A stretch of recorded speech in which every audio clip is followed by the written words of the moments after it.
Christmas rhubarb.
Cheer 100.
This is a bit of a weird story that's being developed on this board.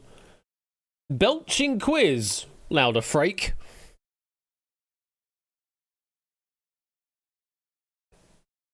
Kind of what happened after Game Show All Stars, I think.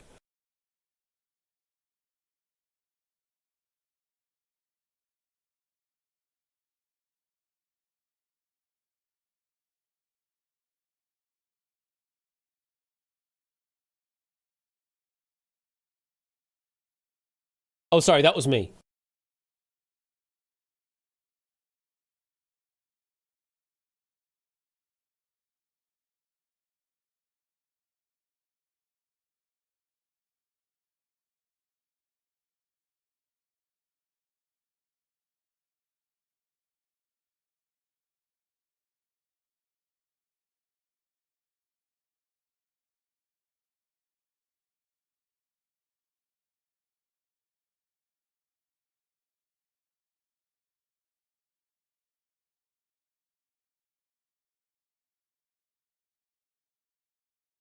No headcanon required on this one, Poker.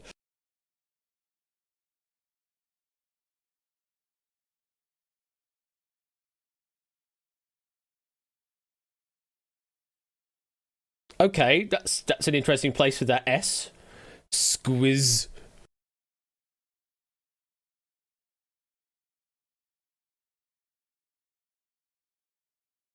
Well, it's a digital experience platform. Whatever the hell that is.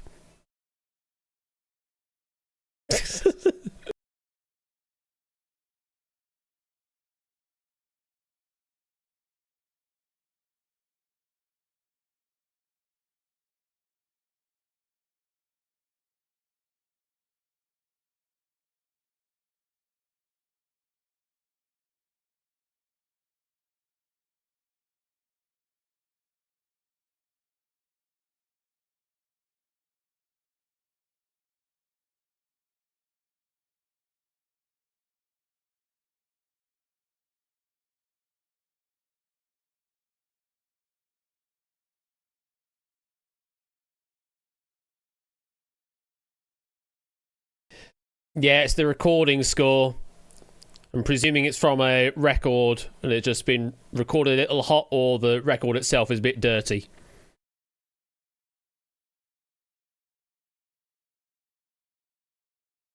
It's not the sound that we had from QNL2, alright?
Fine verbiage, Isan. Belching abused louder, squiz. Wiser frakes.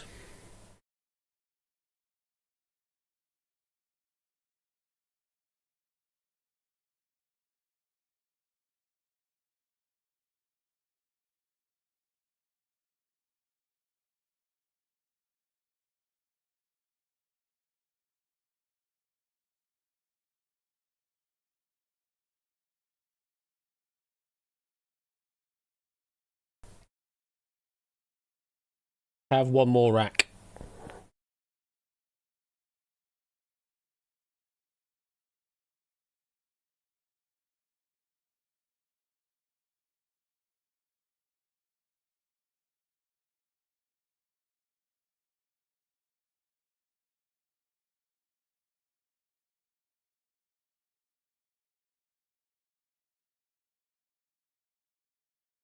I mean, there's only one of you, Riff. Or until I mispronounce you as Ralph.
Good evening, everybody.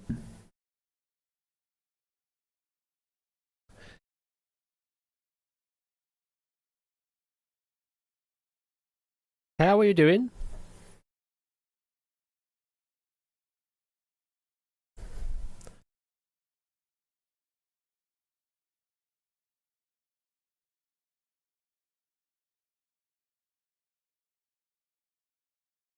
It's Quizmas 2024.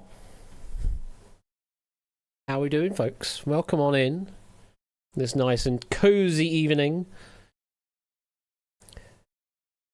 And it's crazy how I don't feel particularly stressed right now. I wonder why.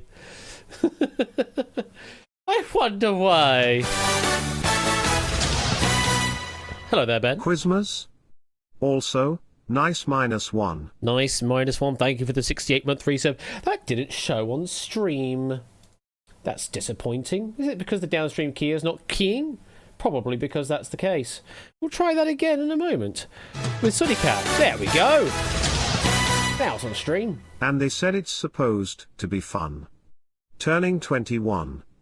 Except when you have to study all day tomorrow for organic chem. Ooh, studying all day.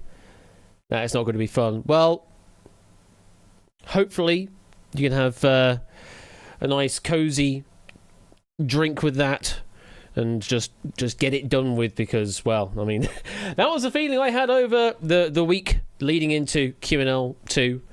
That was a lot of stress. But we're done with that now. Just all the stress of getting all the QNL, all the Quizmas stuff sorted now. Because it was a bit of a rush to get to my games for tonight. Cheer 100. Oh, hello. Mary Chrysler and McLaren win the Constructors title and IT Quizmasts Ash. McLaren winning the Constructors indeed in F1. Thank you for the 100 bits, and Merry Chrysler to you too. And Matt ruining the chill. No. Bringing in 5 gifted subs there to Mr. Vertigo, Solar Espion, Benzi, Budapest TV, and Nata. Thank you very much for those 5 gifted subs from space. Greatly appreciated. I should probably bring myself in on stream, shouldn't I? There we go. Let's do that. Hi! I wonder where I got this from, Topper. There it is. Yes, I do have your hat. I don't know if I stole my hat, but I didn't stole it. It was just in the bag with all the things that were acquired for me. That was all it was. How many Freddos have you got through so far? How many Freddos? Good question. Let's get a count on the box. Hi again.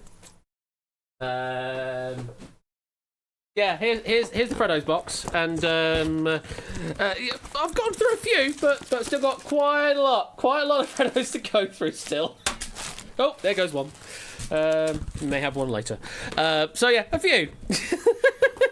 This is a box of 60 puzzles done. So yeah, I've got them through like 12 of them probably, something like 12 of them. So still a fair way to go, but yeah, also dog. Cheer 200. Love the hat, Ash. You love the hat.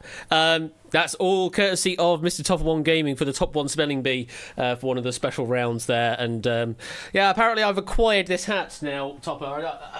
I hope you don't mind that I've acquired it. I mean, I basically only did it for this gag right now. That was the chime from Time Shock. Yes, indeed, Joe. Thank you for the 200 bits there, Brian. Thank you to Mai for the 100 bits and asking the question of how many Freddos I've got through so far. I've still got a lot to go through. I may be taking that box into work, possibly tomorrow, just to see if people can get through them before work closes. Because I've got work until next Tuesday next week, but I know that there'll still be a couple of people in the office beyond that, so they may get through the rest of it. So yeah, I may be taking the rest of the box to the office tomorrow to see if any of you just wants a bit of chocolate, because you know, it's always nice to have a bit of a sweet treat for lunch and things like that. So yeah, may do that. Thank you for the Freddos, I suppose, Mai. And thank you to all of you that could make it to Sheffield for the weekend at QNL2. It was a fantastic event, honestly, such a fantastic event. Again, I was very, very stressed throughout the entire weekend getting stuff done, but compared to how I was feeling with QNL1, darn sight better. I actually really enjoyed myself that this weekend. Yeah, still stressed and all that, but was a hell of a lot of fun, and getting through 18 games, whereas previously we didn't. 18 games is a hell of an ask for a weekend, and we got through it all and was just phenomenal. And thank you for all the love and support on watching along live on stream as well. Oh, hello. Vixen with the Twitch baby, 9 months. Thank you very much for the 9-month reason, Vixen. Appreciate that, and I hope you're doing well this wonderful evening time as well. What was I going to say? Yes, thank you to all those who are watching on Twitch over the weekend. Thankfully, internet, not a problem whatsoever. Sound issues, that was a bit of a problem. I wasn't really paying much attention to Twitch chat throughout the weekend because I was actually enjoying being in the moment with everybody else, and also trying to watch the immediate tech that was needed for that. This popped up during QNL2, but I thought it best to do it now. Thanks to all those that I met. Smile. And same to you, Colin. Thank you for your immense help on the tech desk, and also the tech equipment that you were able to acquire for the weekend as well. It was definitely a big helping hand, especially that handheld wireless mic. That was really, really useful. But yeah, great to see you in person, Colin, as well as everybody else as well. Great to see you in person at QNL2. But yeah, I wasn't paying much attention to the Twitch chat. I probably should have paid more attention to it to try and eliminate those sound problems earlier rather than later. In the end, it was a bit of a noise on the sort of electrical line. It kept going sort of up and down when I was testing it on the Sunday morning before stream, which suggests that it was something that was switching on and switching off, possibly a heating unit or something like that that's on the same ring main. You get that sort of noise like that. And I mean, plugging into the PC was only through a mini jack as well, so it's not exactly noise isolated either. So that would contribute to the problem as well. So lessons learnt for next time. If I wanted to do that, get a proper sound card that has proper full jack input, or maybe go through an actual dedicated box which then goes to the PC instead to try and isolate some more of the noise and get a bit more signal quality out of it. And also try and do it in a place that's not stupidly echoey. That was the main reason why the mics had to be so quiet on Saturday, because we were still piping it out through the PA, which were penned to the walls, the back walls essentially. So you get all the audio from that being picked up on the mics themselves as well. Got a proper bank card. And Merry Christmas. It was just compounding issues, so we had to have the mics really low to stop it from feeding back, which we then just ignored on Sunday. We just basically said mics don't go through the PA, and that helped a lot of factors out by doing that. Thank you, Pusa, for the 4-month resub. Finally got a proper bank card. Merry Christmas to you too as well, Pusa. Thank you very much for the 4-month resub. It's greatly appreciated. Our solution, yes, indeed, that would have been a better solution, but hey, we worked with what we could. Again, lots of lessons to learn for next time round if we do have a QNL 3.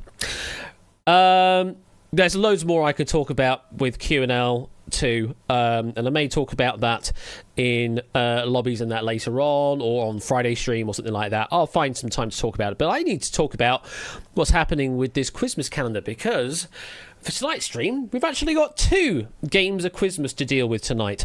I'm going to be opening up the 4th and the 5th windows here for Christmas 2024 between me, Ben, and Topper. We will be playing 16 games across the multitude of streams this December across our 3 channels. All of them will have a prize of £10 associated to it.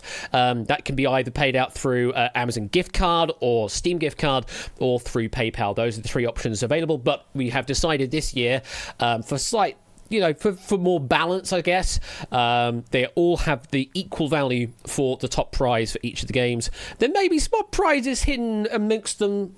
Those aren't necessarily the top prizes for each game, and that's what we're sort of going for tonight. Not tonight, this month even, should I say. And we've already paid out prizes to Inca and Samster and Zeus. Congratulations to you 3 so far along in Quizmas 2024, but still loads more prizes out there, and we will continue on to tonight's game of Quizmas 2024. Anybody got any suggestions at all of what games you're going to be seeing tonight? Because I've got 2 for you tonight. What do you think? Oh, hello there. Thank you, 25 bits there, Nata. Appreciate that. And 250 bits from Matt. 250, as Tipster said at the end of QNL2. You did an awesome job getting everything organised for the weekend, and you continue to do a mega job, hosting a fully inclusive quizzing community. U003C3 Bud. Oh, thank you very much for the 250 bits there, Matt. Appreciate that, and hearts to you as well. Yeah, really enjoyed it. I think the bit that drove it home for me was the... well, I mean, you saw me break down on stream. It was the You Don't Know Bash logo appearing at the end of Poker's game of You Don't Know Jack.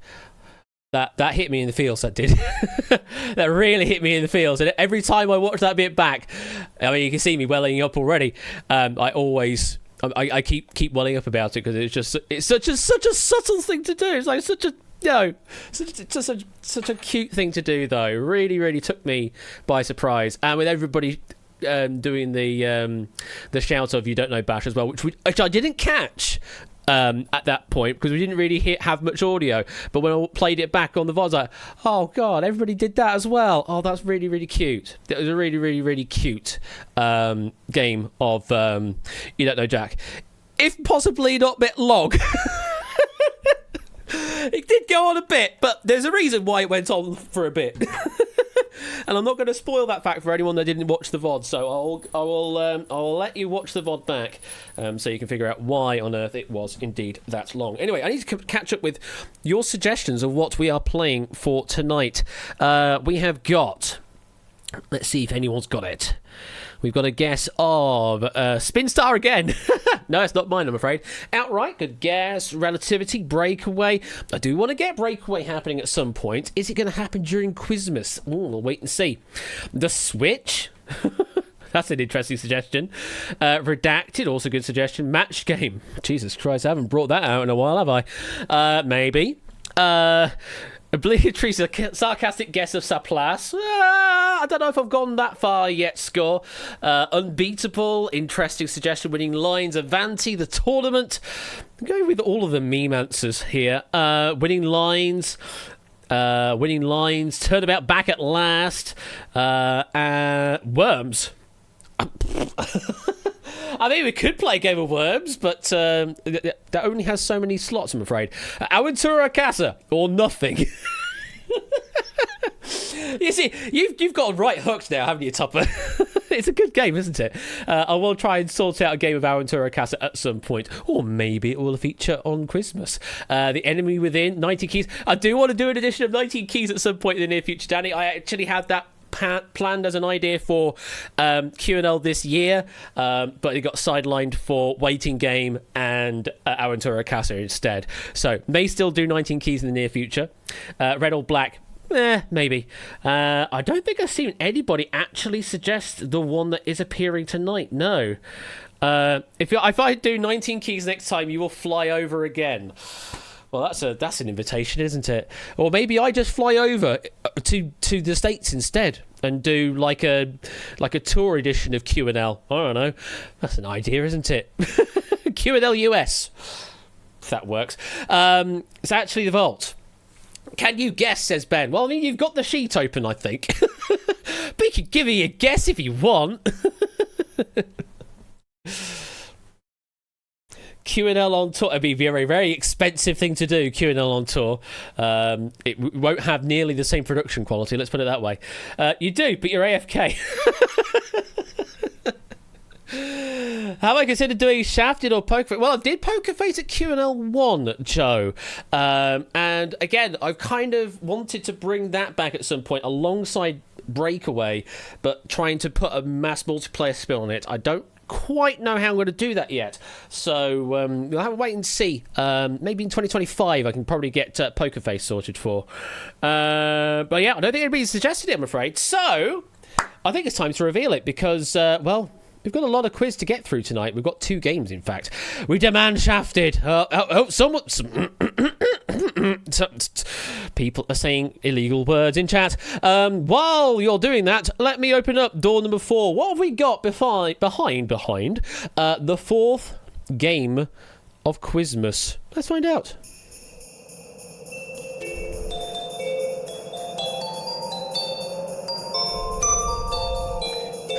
I saw some people ask about it a few weeks ago.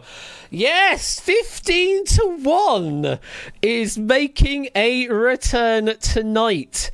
Long time no see, indeed. It has been at least 2 years since we've actually played a game of 15-1 on stream. I know, because the last time we wrote for this, David J wrote for it, and I have the dates for it. So yes, we have got 15-1 for you tonight. We are going to be playing it out. Whoever wins the game, they will get the £10 prize. Now, let me get through to the game itself, because we'll need to sort that out. And we've also got Pyro Pygmy with 44 months. With nothing to say, but thank you very much for the 44-month resub, Pyro. Appreciate that. And again, great to see you at QNL2 as well. Give me a moment while I just sort myself out. We'll just go to the camera temporarily, so I'm hiding away secret details. And bring up the 15-1. And I think we shall roll those titles, as it were. Yes? Yes. Let's do that. I mean, there's not many titles to deal with. It's this.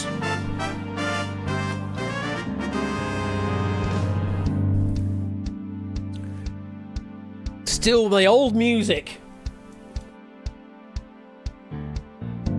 I need to remaster this music at some point.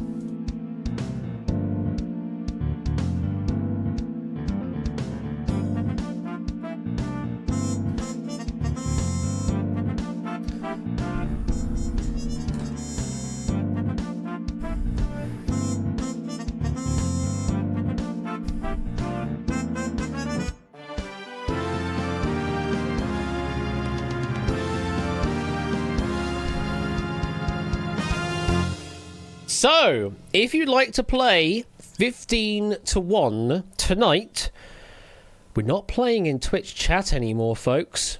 This has had the Hackbox treatment. So, if you would like to please go to hackbox.ca for tonight's edition. Yes, I've actually done the thing for this game, as opposed to not doing it for all the other games I wanted to do. But yes, I have given this the Hackbox treatment. You'll only be able to play through Hackbox. There is no Twitch code left in this one, unfortunately. Ash, it's time to play the music. It's time to light the lights. It's time to question or nominate on the Not So Muppet Show tonight. It's time to play the music. It's time to light the light. It's time to question or nominate on the Not So Muppet Show tonight. It almost fits, Sportsy. Almost fits. But appreciate the 100 bits. So yes, to play tonight's game of 15 to 1, you'll need the room code on hackbox.ca, of all things. I need to go over to this page and press the continue button. Oh yeah, we've got a leaderboard from the previous editions of 15 to 1 that we played. Mark with the lead on 162, Samson with 92, 2 with 62, Colo with 62, and Ralph with 61. Those are the leaderboard standings from the last time we ran. That's still there. Room code is this. WGGN on hackbox.ca. You will need to log in with Twitch on the Hackbox side of things for it to work. And, have we dusted off William G. Stewart yet? He probably needs a deep clean cheer 100. Yeah, it does need a bit of a deep clean, my friend. Thank you for the 100 bits, though. So yes, now with the power of Hackbox, you don't need to do any weird point redemptions or anything like that. You can actually set your properties up, your occupation and your location directly through the Hackbox system, and also select your voice through the Hackbox system as well. And I'm glad it's all working. I'm glad that people are doing things, typing things in and clicking things, and it does seem to work. Gerite, yes, you can have some Gerite if you really want to. These are all the poly sounds that you can go with, or at least the ones that I've decided you can have. Now, usually in this game, we will be picking 15 of you at random to play the main game. Ding indeed. However, I feel, in the spirit of Quizmas, that's not necessarily fair to, well, let's put it this way, at least 50% of you. So, instead of it just picking a random 15 to play the main game, for this edition and this edition only, we will be playing a qualifying round for you to get into the main game. So we'll be playing what I've dubbed 1 to 15.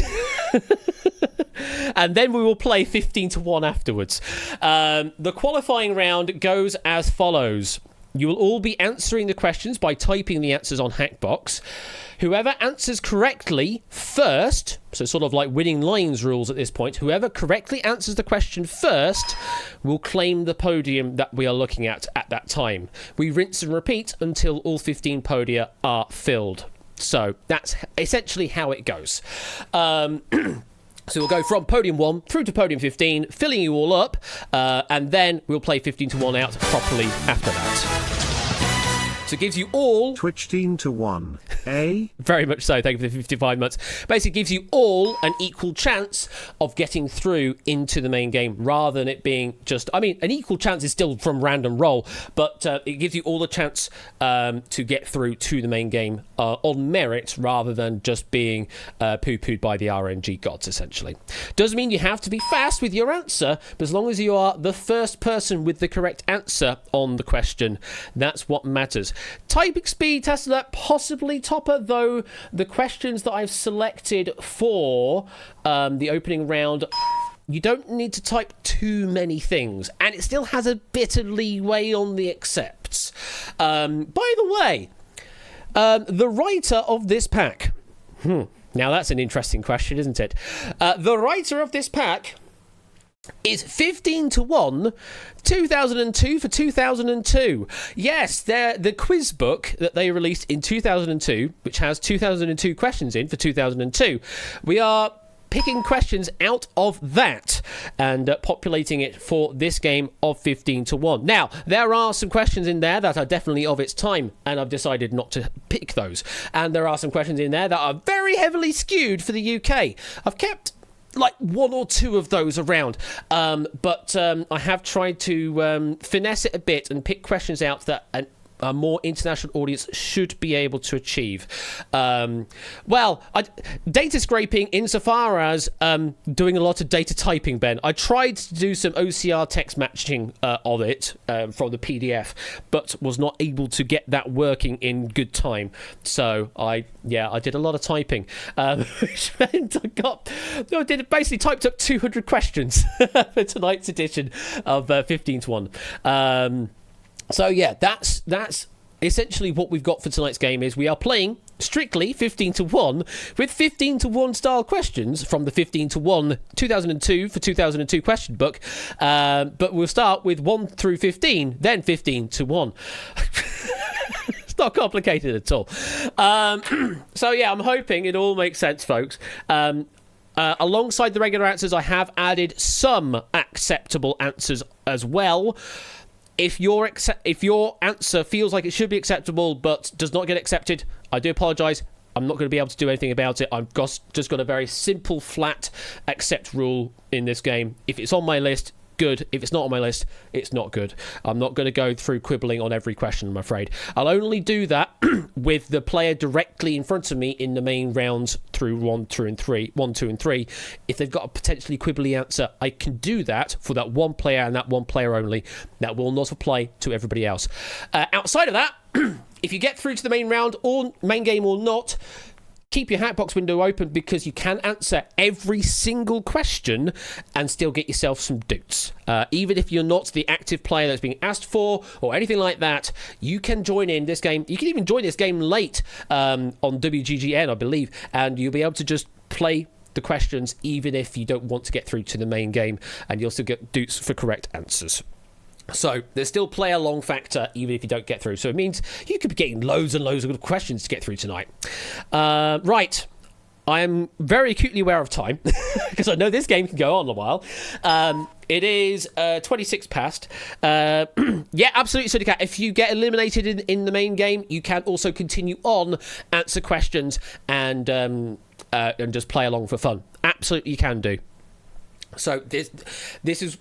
The most recent change I added was the open question feature, where you can just answer questions freely, a bit like how you do in Breakaway.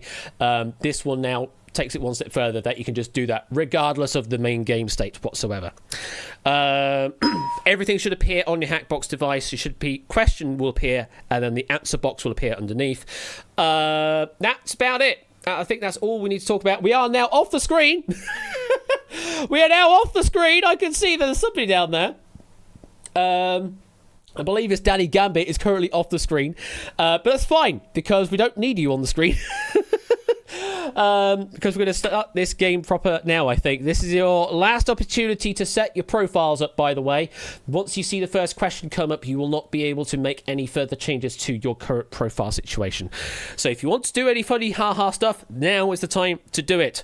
I will now quickly go over, again, reminder of the rules of how our qualifying round of 1 to 15 will go down. So all players will be asked a series of questions. When prompted, give your answer on your Hackbox device. If you are correct and you are fastest to do so with your answer, you will take a podium for the main game. If you're wrong, you're not penalised for any future questions. I had to put that in there because usually in the main part of the game, you would lose a life. There are no lives in the qualifier, so you can just spam an answer and hope you're right with a quick answer. There is no penalty for a wrong answer. It just means you won't be able to claim that podium on that turn. We will continue until all podiums from 1 through 15 are claimed. That is how it goes. So, are we ready, folks, to play 1 to 15 2024 edition? I think we are. Let's play. Will I be overriding correct answers with typos only in the main part, Matt? Only in the main part. It will not apply to general answering, which is this part inclusive. If you give me a typo answer and it doesn't accept, that's on you, not on me. I'll only do typo answer corrections for active players in the main part of the game. Does not apply to this round, okay? So you need to type accurately enough in order for it to work. There are some accepts on certain answers, but you just need to be typed correct enough, okay? If no one gets a question right, we just do over the question originally on the internet. Do over to a new question. I do have some leeway, but I do expect most of these questions should be answered fairly well, especially with a population size of 46 currently going. So, let's go! Oh boy! And this hasn't been tested much, so good luck, folks. Here comes your first question to consider. What's the SI unit for electrical current? We do have a shorter answer for this, but I don't have a single letter answer, so don't try that. 20 players got that right. It is the ampere or amp. Who's claiming the podium? The player qualifying is Aaron Aromatics from Glasgow. Arun claims podium number 1, so you're safe through. You can continue to answer the future questions, but you are definitely through to the main game. Let's go over to podium number 2. He says, let's go over to podium number 2. In what month does Mother's Day occur in the United States? In what month does Mother's Day occur in the United States?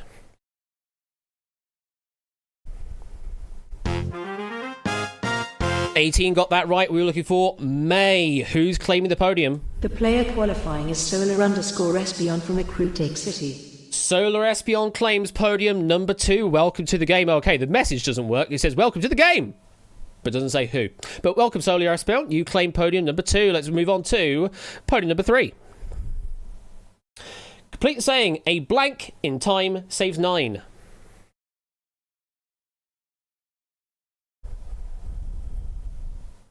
A blank in time saves 9. 27 getting that right. We were looking for a stitch in time, not Lilo. No, Ape. I knew where you were going to go for.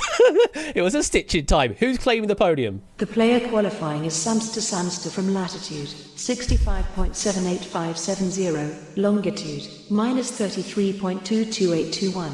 I hope you're not doxing yourself there, Samster, but welcome to podium number 3. You are through to the main game.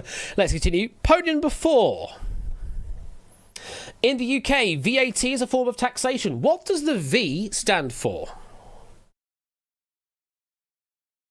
In the UK, VAT or VAT is a form of taxation. What does the V stand for?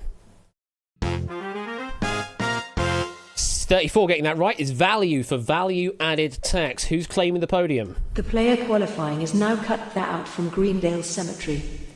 From Greendale Cemetery. Toots, welcome to the game. You claim podium number 4. Let's move on to podium number 5. Bretons are native to which country?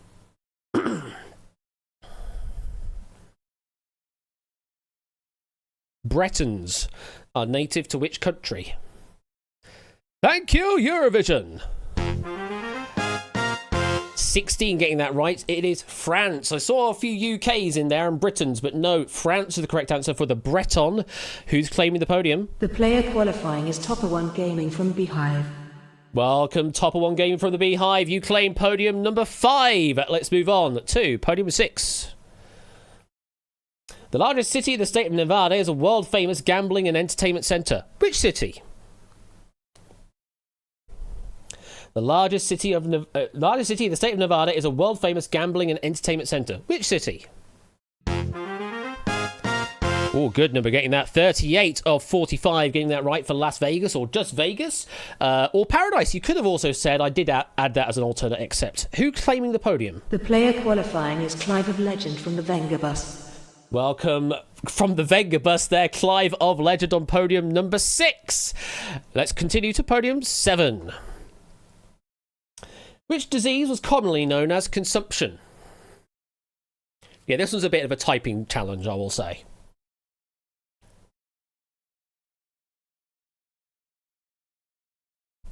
Which disease was commonly known as consumption? Only 10 getting that one right. Tuberculosis. Yeah, I didn't have TB as an alternate, except I do apologise on that half there. You did need the full answer. Who's claiming the podium? The player qualifying is Jerry Eris from East of Over There. Jerry Eris on podium number 7. Welcome to the game. I do apologise for that one. I did miss that. Hope you will be able to claim podium number 8, though. Here's the question for that. What is a plant-eating animal called? And don't say things like riff.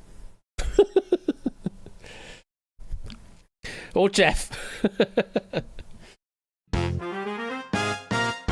3/4 of the audience getting that right. Herbivore was the answer. Who's claiming the podium? The player qualifying is Inisk from World 5-3. World 5-3, welcome to you, Inca, to podium number 8. Moving on to number 9. In Japan, what item of clothing is a zori? In Japan, what item of clothing is a zori?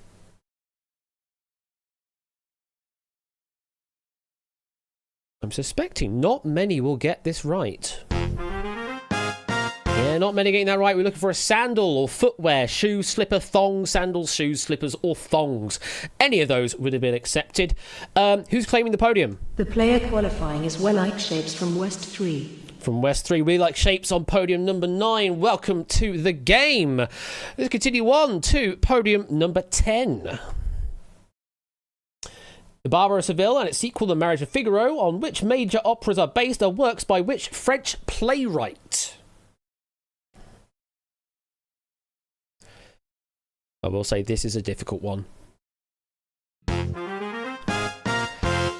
Only Toot and Ink got that right, but they have already claimed a podium. It is de Beaumarchais or Pierre-Augustin Caron de Beaumarchais. Any of those. So yeah, Pierre Beaumarchais or de Beaumarchais or Beaumarchais on its own would have been accepted. But that was what we had for that question. Unfortunately, only 2 got that right. Toot and Inca means no one can claim it off that question. Hopefully the logic works, which means we will do over with a new question on the same podium. No player qualified on this question. That is absolutely right. Nobody qualified on the question, so let's do it over. Question, podium number 10. Here's a new one. What Spanish city is the capital of the region of Catalonia? What Spanish city is the capital of the region of Catalonia? In terms of proofing job I've done on this is I've very briefly checked from a simple Google search if the question kind of holds water and whether it kind of works in the modern era. So if there are some slight discrepancies here, I know that we love to be pedantic here. If there are some slight quibbles, yeah, I didn't catch it because I'm not going to go through 200 questions and absolutely brute force check all of them. So yeah. Anyway, Barcelona was the correct answer for this one. Good number getting it. 30 players getting it. Who's claiming the podium? The player qualifying is Matt_the_F from the Circle in Sheffield. Help. The Circle is Sheffield. Why are you still there, Matt? Welcome to podium number 10, though. You were the first to answer that question correctly. Well done. Let's continue on to podium number 11. Just 5 slots left now. Xylophone, dulcimer, and tambourine all belong in which section of an orchestra? Xylophone, dulcimer, and tambourine all belong in which section of an orchestra? The bin. About 80% getting that right. Percussion section is what we're looking for. Or, yeah, just percussion is the word we're looking for there. Who's claiming the podium? The player qualifying is Mr. Vertigo from on the screen. Mr. Vertigo on podium number 11. Welcome to the game. Moving on to podium number 12. What's the SI unit for mass? We had an SI unit of electrical current earlier. What's the SI unit for mass? You do need to be correct with this one. Quiz. Correct answer is the kilogram. Gram was not right. You did need to say kilogram or kilo. Gram is not the SI unit specifically. Who's claiming the podium? The player qualifying is Adam 208 from a chair. AB Me 208 on podium number 12. Welcome to the game. Interesting, you didn't actually answer with the result there, but yeah. But yeah, this one you did need to be specifically kilogram or kilo or kilogram. Not kg, couldn't say that. And you couldn't say gram because that's not technically the SI unit for mass. Moving on to number 13. Which Spanish drink is made of sweetened, diluted red wine and fruit?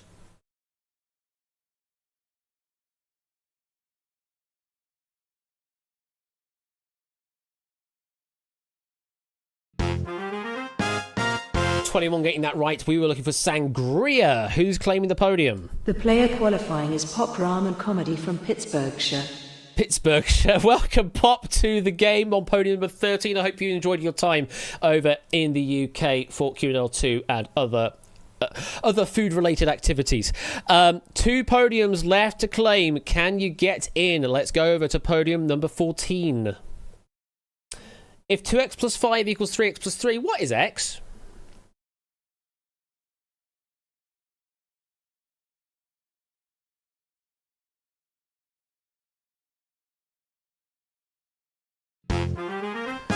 Answer to that is 2. 2 times 2 plus 5 is 9. 3 times 2 is 6 plus 3 is 9. That is how it all equals out. So yes, x equals 2. Who's claiming the podium? The player qualifying is It's Sportsy from Bizarro World. Sportsy from the Bizarro World on podium number 14. Very well done on getting that right the fastest. And before we go to podium number 15, we've got Alice with 22 months. We are chilling in podium 16. Enjoy the show, everyone. Thank you very much for the 22 months there, Alice, and I hope you enjoyed your time at QNL2 as well. Welcome on in and enjoy your time on podium number 16. However, we've got 1 podium left to deal with. Good luck, folks. This is the final podium, final chance to get into the main game.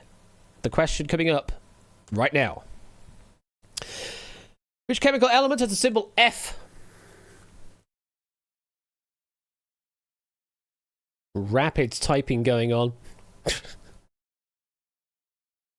F to pay respects. Ooh! Only 6 getting that right, apparently. Unless I typed it. That'll be why. I mistyped it. Ha ha! So who's going to get through on my charity then? Flowering. Who's going to get through on my charity then? Only 6 apparently got that right. Shit.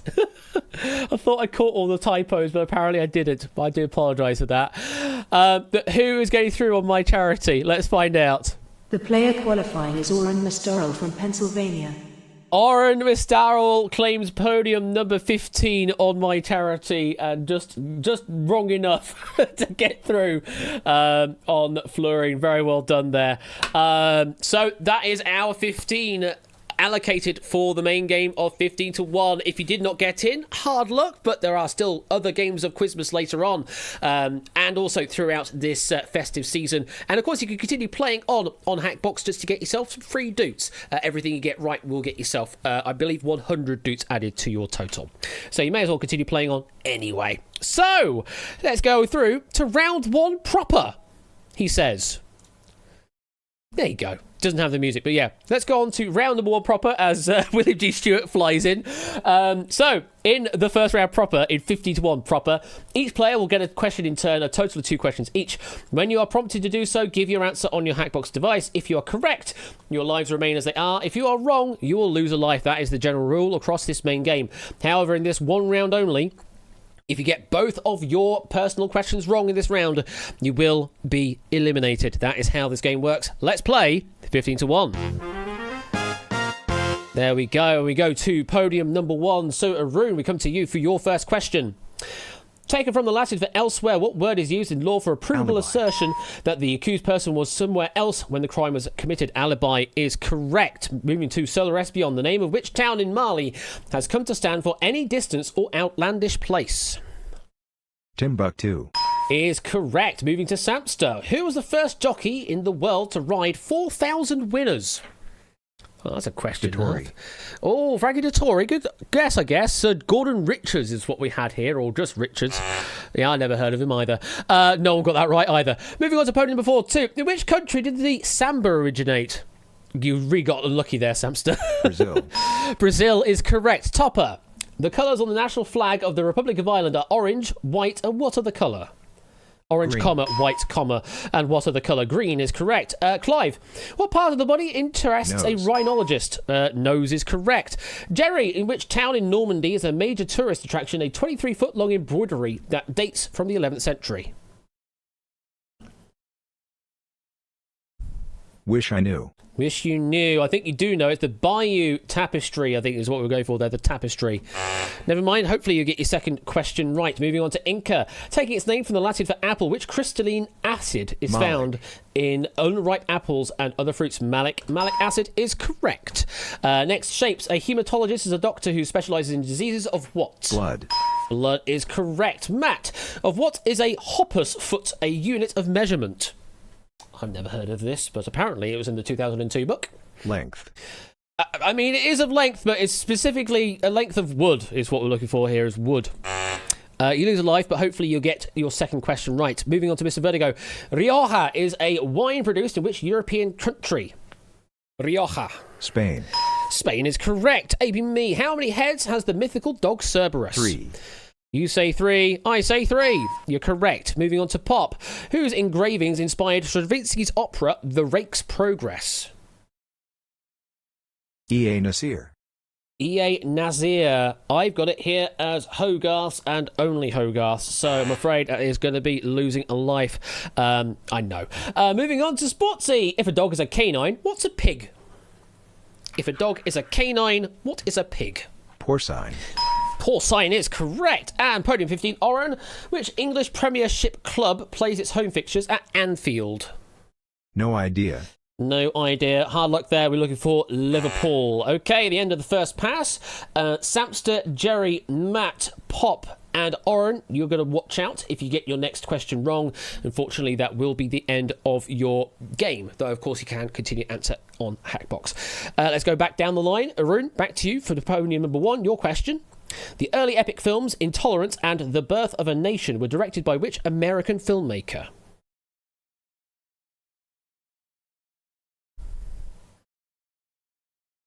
I can see people's answers, by the way.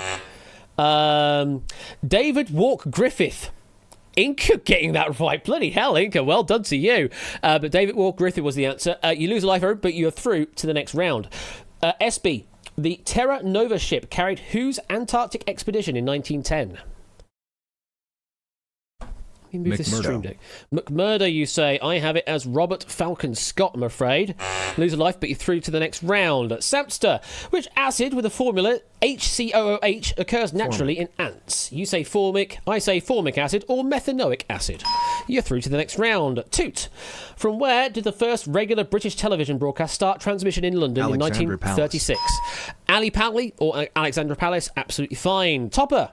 Before converting to the euro, which country's marker banknotes featured portraits of the composer Sibelius, the architect Alvar Aalto, and the athlete Paavo Nurmi? Poland.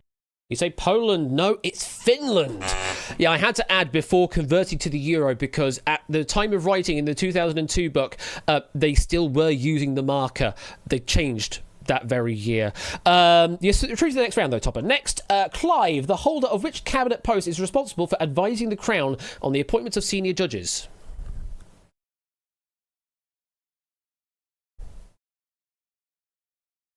Chancellor of Exchequer. Chancellor of the Exchequer, you say no.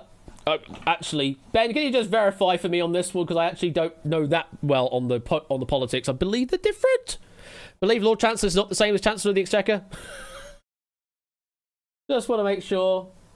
I don't think it's the same. Lord Chancellor is in the Lord, so yeah, not the Chancellor of the Exchequer. So I'm going to say it's wrong then. So lose a life, but you're through to the next round. Just want to make sure because I'm not that hot on the politics side of things. Moving on to Jerry. Formed by the Ptolemaic rulers of the 3rd century BC, it was the largest library in the ancient world and said to contain between 100,000 and 700,000 manuscripts. Library of Alexandria is absolutely right. Well done. Inca. Which of the 5 inhabited continents has the largest population? Asia is correct. Shapes. Which English palace on the bank of the River Thames in the southwest of London was built by Cardinal Wolsey and later enlarged by Henry VIII and altered by Sir Christopher Wren? Hampton Court Palace? I can take. Matt. What name is given to an otter's den or nest?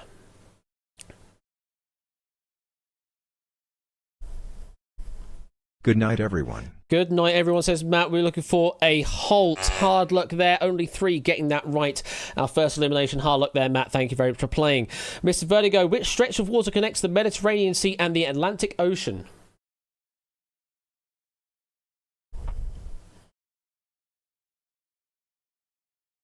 Adriatic Sea? You say the Adriatic Sea ? It's the Strait of Gibraltar we were looking for. Lose a life, but you're through to the next round.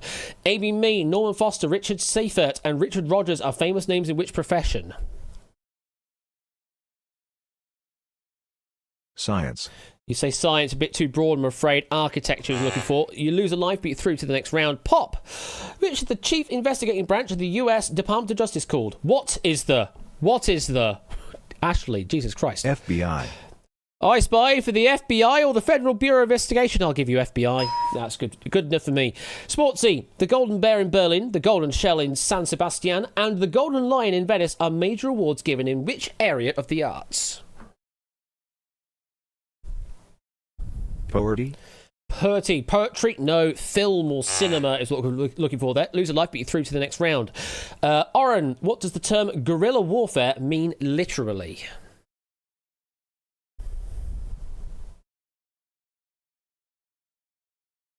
It's a really interesting one when I found this out. Farewell. Farewell, you say. It means little war. Unfortunately, you are eliminated. Thank you very much for playing. That is the end of round 1.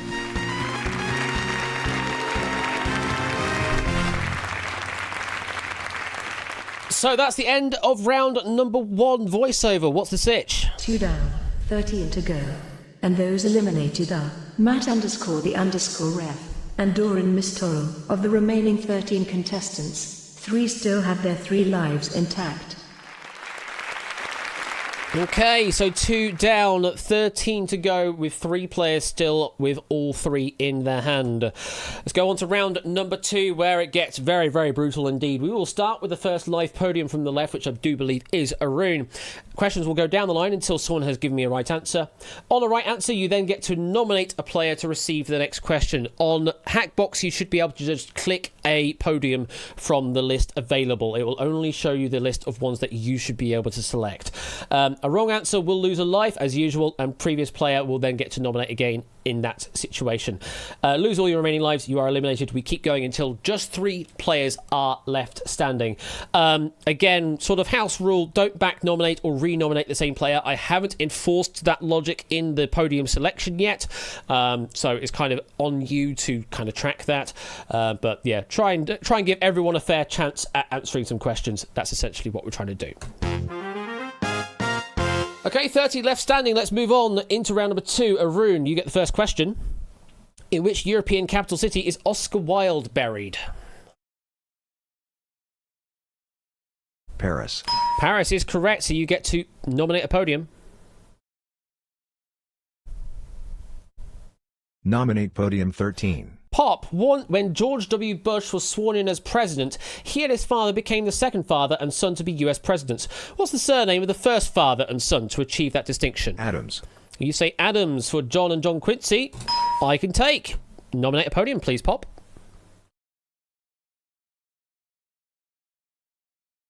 Nominate podium 11. Mr. Vertigo, what's the occupation of Escamillo in the opera Carmen?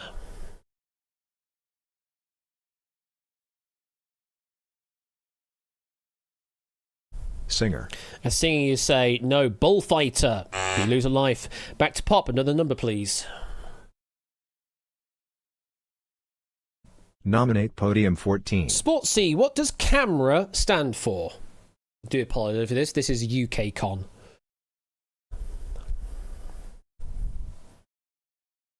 Not a camera. It's not a camera, I'm afraid. No, it's Campaign for Real Ale. You lose a life. Back to Pop for another number, please. Nominate podium 12. It'd be me. If you are a quinquagenarian, you are in your what? Toreador was accepted as an alternate accept for the other one, the other 80s. question.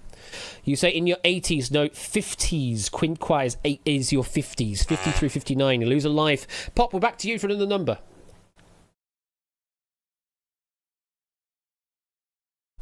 Nominate podium 5. Topper, what is the capital of Saudi Arabia?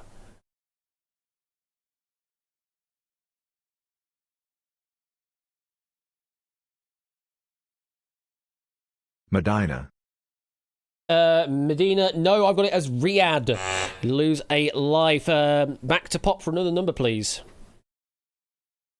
Do I get a streak bonus? If only. Poppy Nominate being podium very 7. brutal here. Jerry, back to you.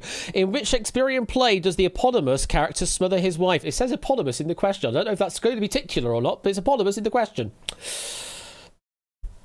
Hamlet. Hamlet! It's Othello, I'm afraid. Lose a life. Pop, we're back to you again.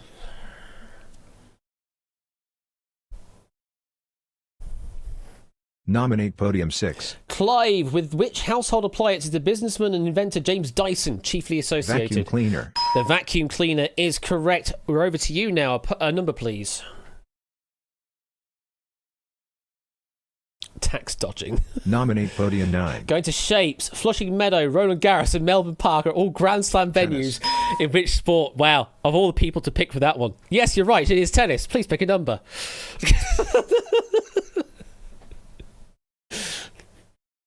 Nominate podium 2. Go to SB. The International Court of Justice is the principal judicial organisation of the UN, not organ. In which European city is it based? Just organ. Geneva. You say Geneva. No, it's The Hague. You're down to 1. Shapes, we're back to you. Another number, please. Organ. That's what I get for typing out 200 questions. Samster, which of the 4 British patron saints is the only one who was an apostle?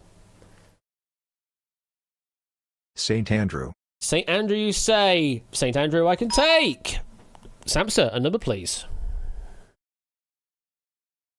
Nominate podium 13. Going to Pop. In a right-angled triangle, the square of the hypotenuse is equal to the sum of the square of the lengths of the other 2 sides. Whose theorem is this?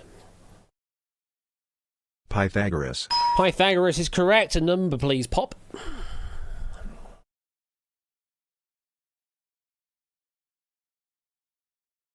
Nominate podium 2. Going to SB. Which part of speed modifies or describes a verb? Speech. What part of speech? Sorry. What part of speech? Adverb. How did I typo that?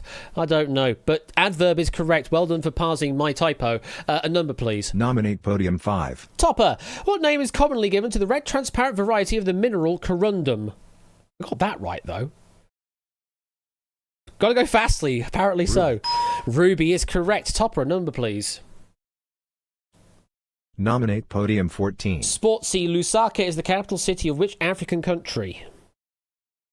I do need new fingers. Need this right, Sportsy? South Africa. South Africa is worth a guess. Zambia was the answer. That is the end of your game. Thank you very much for playing, Sportsy. Topper, back to you for another number. Nominate podium 1. Going to Arun, who won an Oscar for his telephone song, I Just Called to Say I Love You. Stevie Wonder. Is correct. A number, please.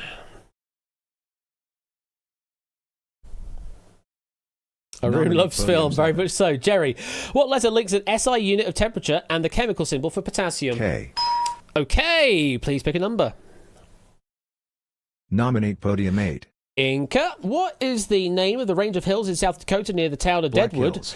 in which the Mount Rushmore National Memorial is situated? Black Hills is correct. A number, please.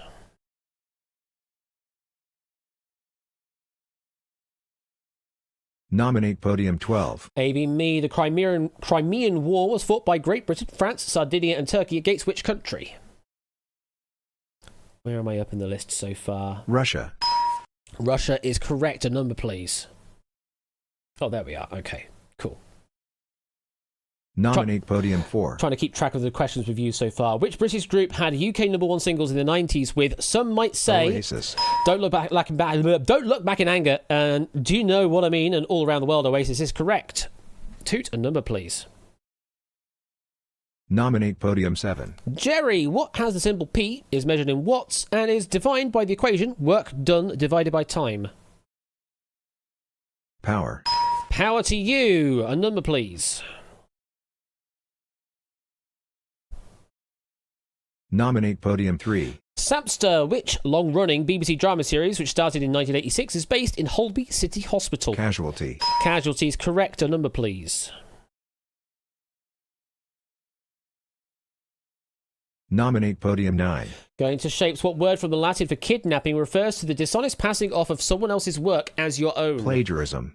Plagiarism is correct. A number, please. Would Holby City have been accepted? It's a good question, Ben, actually. I didn't have that as an alternate accept. Well, it's kind of in the question. 13. So, Pop, Dapsang and Chogori are alternative names for which mountain in Asia?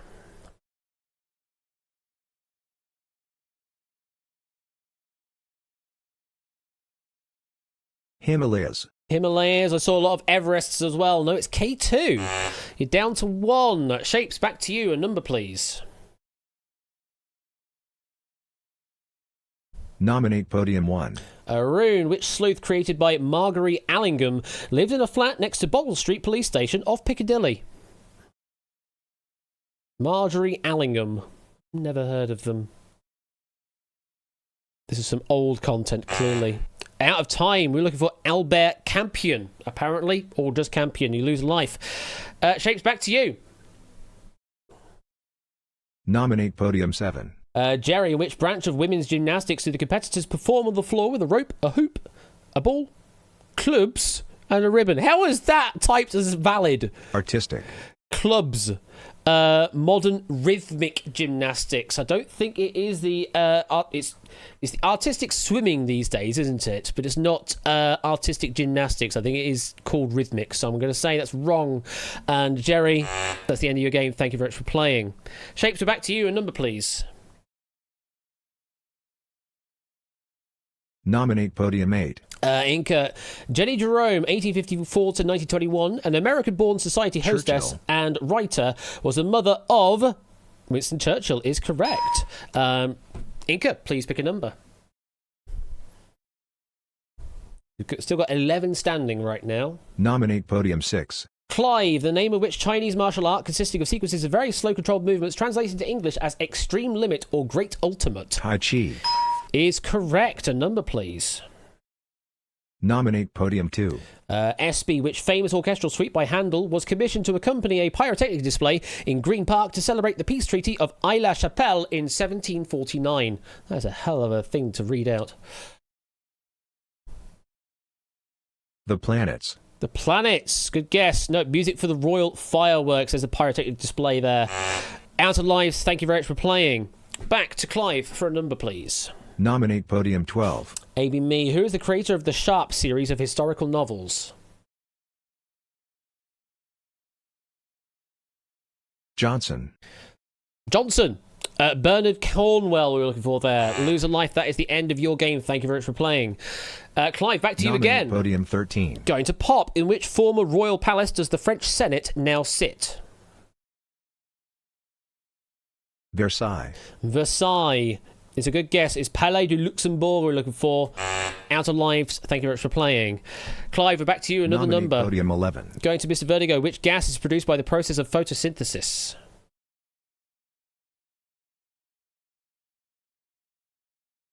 Carbon dioxide. What is produced, not absorbed. Oxygen was the answer. That's the end of your game. Thank you very much for playing. Back to Clive. Another number, Nominate please. podium 4. Toot, Algeria, Tunisia, and Libya all use what as their main unit of currency? I believe. Dinar. Dinar is correct. A number, please. We're down to 7 Nominate players podium now. 9. Shapes. Which of Shakespeare's history plays is divided into 3 parts? Henry V. Henry V. I have it as Henry VI, I'm afraid. Did have to be specific on that one. Lose a life. Toot, a number, please. Nominate podium 8. Inca, which vitamin complex includes thiamine, B. riboflavin, and niacin? Vitamin B is correct. A number, please, Inca. As I fix my stream deck.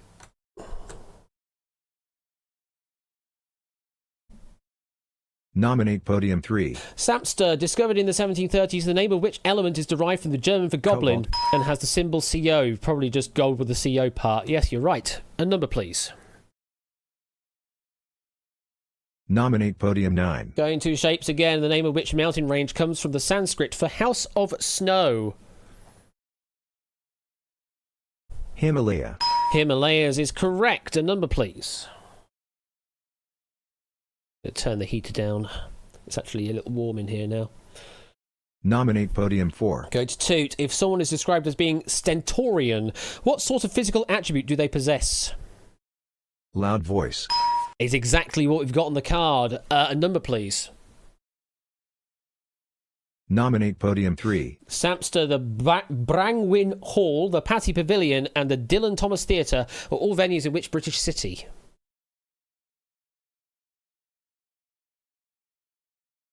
Need an answer. Out of time, we're looking for Swansea, the answer there. Swansea. Toot, back to you. A number, please. Nominate podium 1. Going to a rune with a distinctive W shape. Which northern constellation is said to represent the mother of Andromeda in Greek mythology? I think this was alluded to. Cassiopeia. Yeah, it was alluded to in a previous game of Quizmas. Cassiopeia is correct. A number, please. Were you watching the pod? Nominate podium 5. Number 5, Topper. A body which is moving at a speed greater than Mach 1 is said to be travelling at supersonic. What term is used for speeds greater than Mach 5? Light speed. Light speed. That's a bit too fast. Hypersonic was the answer. You're out of lives. Thank you very much for playing. We are down to 6 players. A number, please, a rune. And I need to start tracking who Nominate can play. podium 3. For a prize here. Samster, based in Montreal, which agency of the UN is abbreviated as the ICAO? Or ICAO.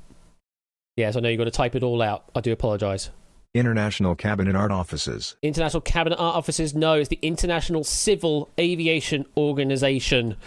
You're out of lives. Thank you very much for playing, Samster. Back to Arun for another number, please. Difficult one, that. I do apologise. Nominate podium 6. 6, Clive. What is a BA2? What is a BA2? Aviation is not enough. No, you need to say what Dance. The ICAO were. You say dance. No, it's a love letter. Losing a life down to 1. Arun, back to you. Another number. We've got 5 left standing. Nominate podium 9. Going to shapes. In sailing, how many masts are there on a sloop? 3. You say 3. It is 1. Down to 1 life. Arun, back to you. Another number. Nominate podium 6. Going to Clive, named after the seed of a quintessentially English tree. Which company produced the BBC Micro and Archimedes computers? Acorn. Acorn Computers is correct. Clive, a number, please. You have 2 Nominate players with podium 3 lives 4. intact. Toot is one of them. In which outdoor ball game is the final requirement to peg out? Croquet. Croquet to you too as well. A number, please. Nominate podium 9. And we're going to shapes. Rossini's last opera is based on the story of which European folk hero? William Tell. William Tell, Overture, etc. Correct. A number, please. Nominate podium 1. Going to Arun. What is the name of the American president who, in January 1918, introduced his 14 points for post-war Wilson. peace? Woodrow Wilson is correct. A number, please. Nominate podium 6. Going to Clive. Which breed of goat originated in the Himalayas and supplies a well-known quality wool from its fine, silky Yak. undercoat? You say the yak. It's cashmere is the answer. You're out of lives. Thank you, Rich, for playing. Down to 4 players. Just 1 more to eliminate. Back to Arun for a number. Nominate podium 9. Going to shapes. Which major breed of wool-producing goat is named after the old name of the Turkish province where it originated? Yes, these were back-to-back in the book. Angora. Angora is correct. A number, please. Sometimes they do that with 15 to 1. They have follow-up questions. I kind of like Nominate that podium fact. 8. Going to Inca. Which was the first Christian nation in the world to embrace Christianity officially? It adopted a new Armenia. religion around 301 AD. Armenia is correct. Great answer. Please pick a number. Nominate podium 1. Arun. Which genus of redwood tree was named after a Cherokee Indian? Sequoia. I'll give you that. Sequoia is correct. A number, please. Nominate podium 9. Shapes. Which South African novelist and short story writer won the 1974 Booker Prize with The Conservationist and the Nobel Prize for Literature J.M. Coetzee. in 1991? You say J.M. Coetzee. I've got Nadine Gordimer here. You're out of lives. That's the end of your game. Thank you very much for playing.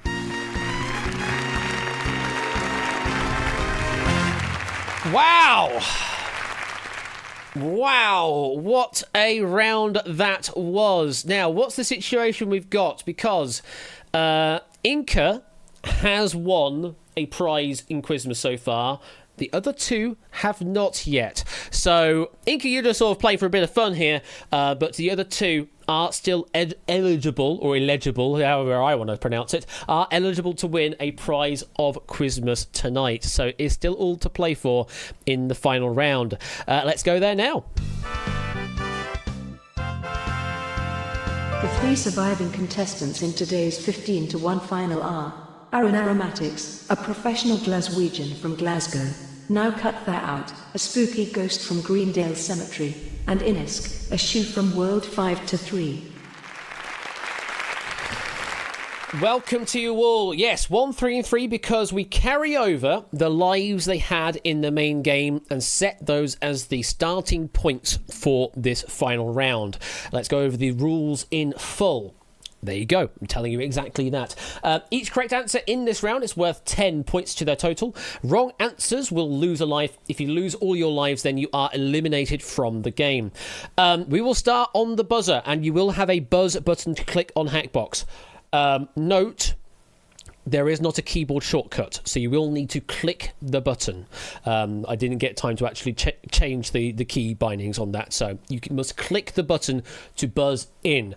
Once you have buzzed in, whoever does, they should then be given the option to type an answer. If you are right, then you claim those 10 points, and we continue on.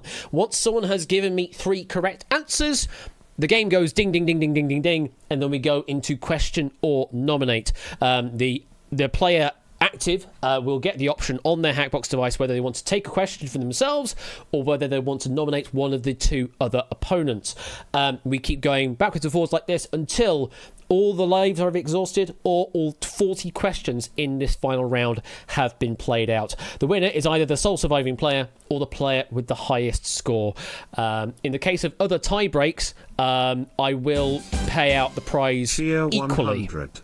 Ding, ding, ding, ding, ding. Exactly that, G. Isaac. Thank you for the 100 bits. Yes, I'll pay out equal prize. So if for some reason, though, they are starting on different base scores, so they can't be equal, actually. So actually thinking about it, it's not a problem. We will have one definitive winner in this game because Arun is starting on 1 and Toot is starting on 3 with increments of 10 on top. So, yeah.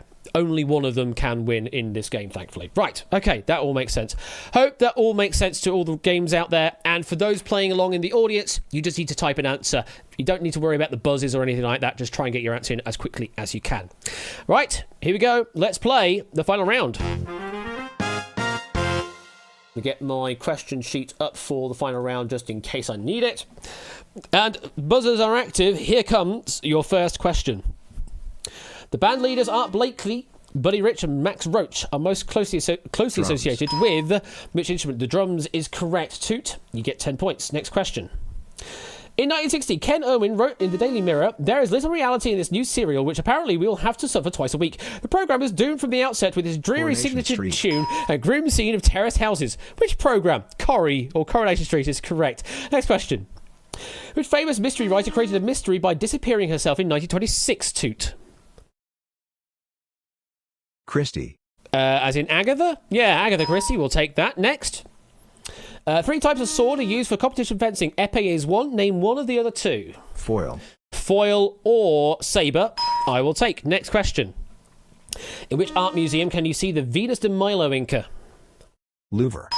Le Louvre is correct. Next question. What is the more common name for pollinosis? Toot? Hay fever.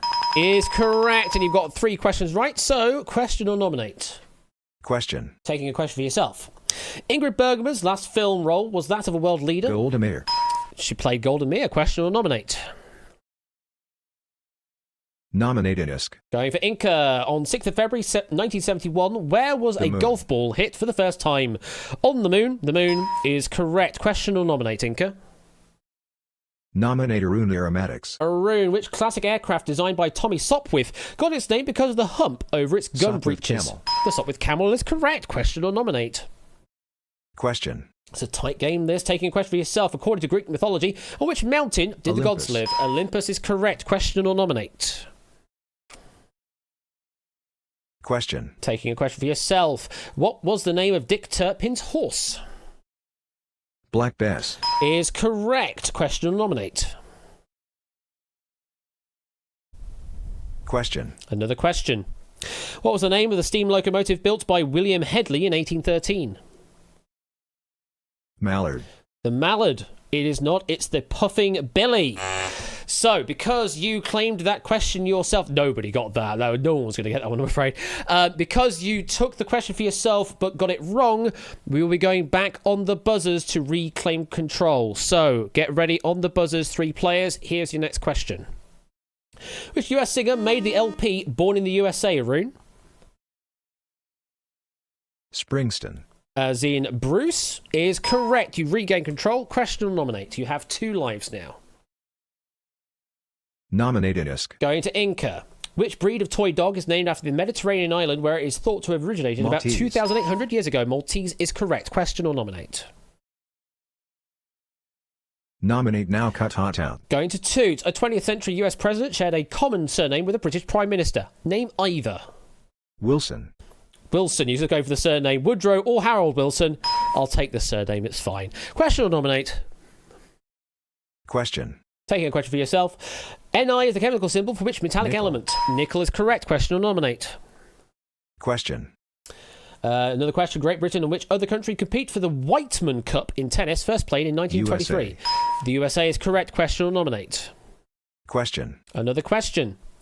Puckle, Gatling and Mauser are all types of Gun. what? Gun, you say. We've got machine gun specifically, but I will take gun. Question or nominate. Question. Another question. Cartesian geometry, also known as analytical or coordinate geometry, is named after which 16th/17th René century? Descartes. Sure, indeed. Before Descartes, indeed. René Descartes is correct. Question or nominate. Question. Another question. Which famous English sailor and explorer dies on 28th of January 1596 and was buried at sea off the coast of Panama? Sir Francis Drake is correct. Question or nominate. On 103, 20 questions left. Which athletic event is run over 25 laps of the 400-metre trek? 10,000 meters. 10,000 metres is correct. Question or nominate. Simple maths Question. on that one. Another question. What name is given to clauses in a sentence that are introduced by the conjunctions if or unless? Conditional. They are conditional clauses. Yes. Question or nominate. Question. Another question. The fate of which ship which sank off Cape Ann, Massachusetts in the 19th century Hesperus. inspired the poem by Henry Wadsworth Longfellow? Hesperus is correct. Question or nominate. Question. Another question. The last words of which British Prime Minister in 1812 were, "Oh, I am murdered." Percival. Percival, Spencer Percival is correct. Question or nominate. Question. Another question. Boreas, Notus, Eurus and Zephyrus were Wind. gods of what? They are winds. Question or nominate. Question. Another question. The Peloponnesian Wars were fought between which 2 ancient city-states? Sparta and Athens. Sparta and Athens is correct. Question or nominate. Question. Another question.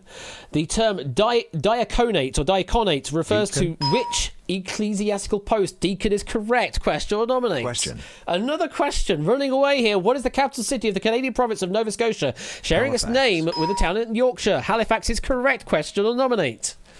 12 to go. Question. Another question. In which George Bernard Shaw play is a condemned Christian rewarded for his kindness to an animal which he has... Androcles and the Lion. Androcles and the Lion is correct. Goodness me. Question or nominate. Question. Another question claimed at 20,320 feet, which is the highest mountain in the US? Denali. Denali or Mount McKinley I will take. Question or nominate. Question. Another question. The Big Sleep, The Long Goodbye and Farewell My Lovely are all books featuring Marlowe. which LA Private Eye. Philip Marlowe is correct. Question or nominate. Question. Another question. A cab, the common word for a taxi, is an abbreviation of which word? Cabriolet. A cabriolet is correct. Question or nominate. Question. Another question. 8 to go. Which European capital city is Christiansborg Palace, which houses the country's Copenhagen. parliament and its Supreme Court? Copenhagen is correct. Question or nominate. Question. Another question. What is the name of the American writer whose works include Breakfast at Tiffany's, Truman published in Capote. 1958, and In Cold Blood, published in 1966? Truman Capote is correct. Question or nominate. Question. Another question. What is the French name of the seafood soup or stew from Provence made with an assortment of fish and shellfish? Bouillabaisse is correct. Great typing on that. Question or nominate. Question. Another question. 5 to go. What do we call the minority European language known to its speakers as Euskara? Basque is correct. Question or nominate. Question. Another question. Anosmia is the loss of which of the Smell. senses? Smell is correct. Question or nominate. Question. Another question. Which opera by Franz Lehar centers on the marriage prospects of the wealthy Hannah Glawari? The Merry Widow. The Merry Widow is correct. Question or nominate. 2 to go. Is he going to be? Nominate or He's going to be rude. generous and rude. Washington D.C. lies on the Potomac River between Maryland and which other state? Now he's going to I be don't generous. accept charity. I don't accept charity. Virginia losing a life. Back to you. Question or nominate for the final question of the game. Nominated, Final question to you. Each interior angle of a regular one is 108 degrees, and all its interior angles add up to 540 degrees. Which geometric figure is this? The Pentagon is correct. Bloody hell. I mean, what can I say? What can I say? Scores of 43 and 61 for Inca and Arun did not give you justice, did not demonstrate justice of how well you've done in the previous Cheer rounds. 100. My Now God. cut that out for New Chaser. Now cut that out for New Chaser. Thank you for the 100 bits. But Toot, absolute runaway once they got into the hot seat there. 283. You got 3 lives at the end there. We'll add those to your total. 10 each for each. That means your final total, which we add to the leaderboard, 313 points. Pretty much unassailable at this point. That was one of the highest scores we've ever seen in 15 to 1. Incredible performance. And that does also mean you win the prize in Quizmas, which is a £10 stocking filler prize of either an Amazon gift card, Steam gift card, or PayPal payment. Give me a message on Discord or DM me, whatever, however you wish to receive that payment. But congratulations to Toot on being a Quizmas winner in 15 to 1. And folks, I hope you enjoyed 15 to 1 that has been brought back to life in 2024. Yeah, let me know how you feel about the opening round as well, because that was just sort of a very quick idea I sort of smashed together this morning. Really smashed together this morning as a way of letting basically getting as many people in as possible rather than it just being an RNG pick. Might do a mixture, I don't know.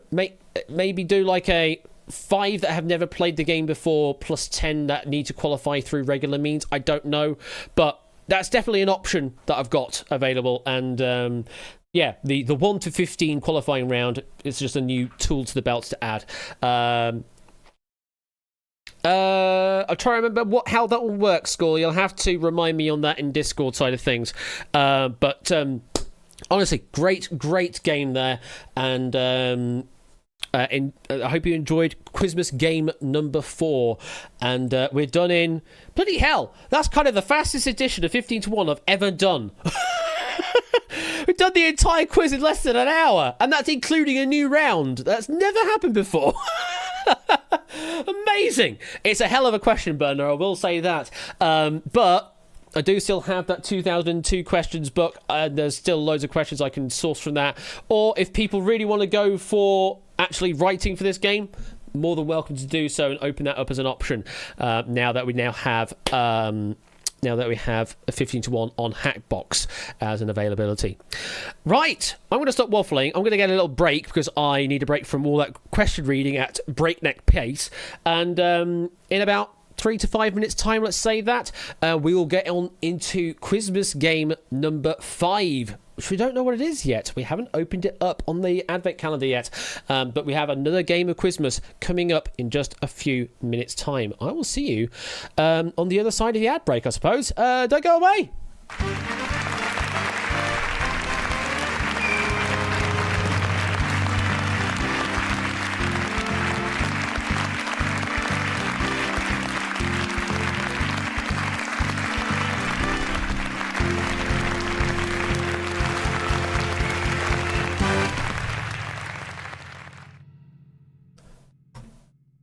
All right. In a few minutes' time, we will be back with Quizmas game number 5. Don't go away. Yes, I updated the copyright. We'll see you soon. Don't go away, please. I need people to play this game.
And we are back again to the Quizmas calendar.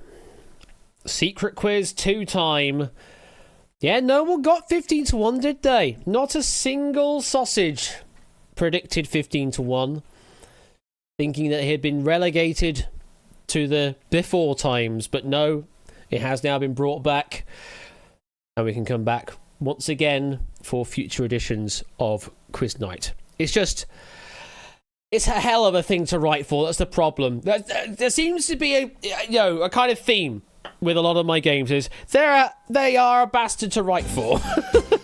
Cheer 100 prediction Ash, I think it Avanti for some reason. You think it Avanti an outro, Pozzodan? Thank you for the 100 bits. You're wrong. It's not Avanti an outro. Any other predictions for what we've got for game number 5 tonight? Aratura Casa, you're going to keep saying that, aren't you, Topper? A Deal Royale with Che. A Deal Royale, that's a good suggestion. Good suggestion. This was definitely top-rated Abenhome's vehicle. Playing for time, says Clive. I don't know about that. Redacted, Winline, Spinster! He's definitely going to get it in there at some point, isn't he? Relativity, Last Mob Standing, Wipeout, Hive Minds, an unforeseen revival of Match Game. I think Jerry mentioned Match Game earlier.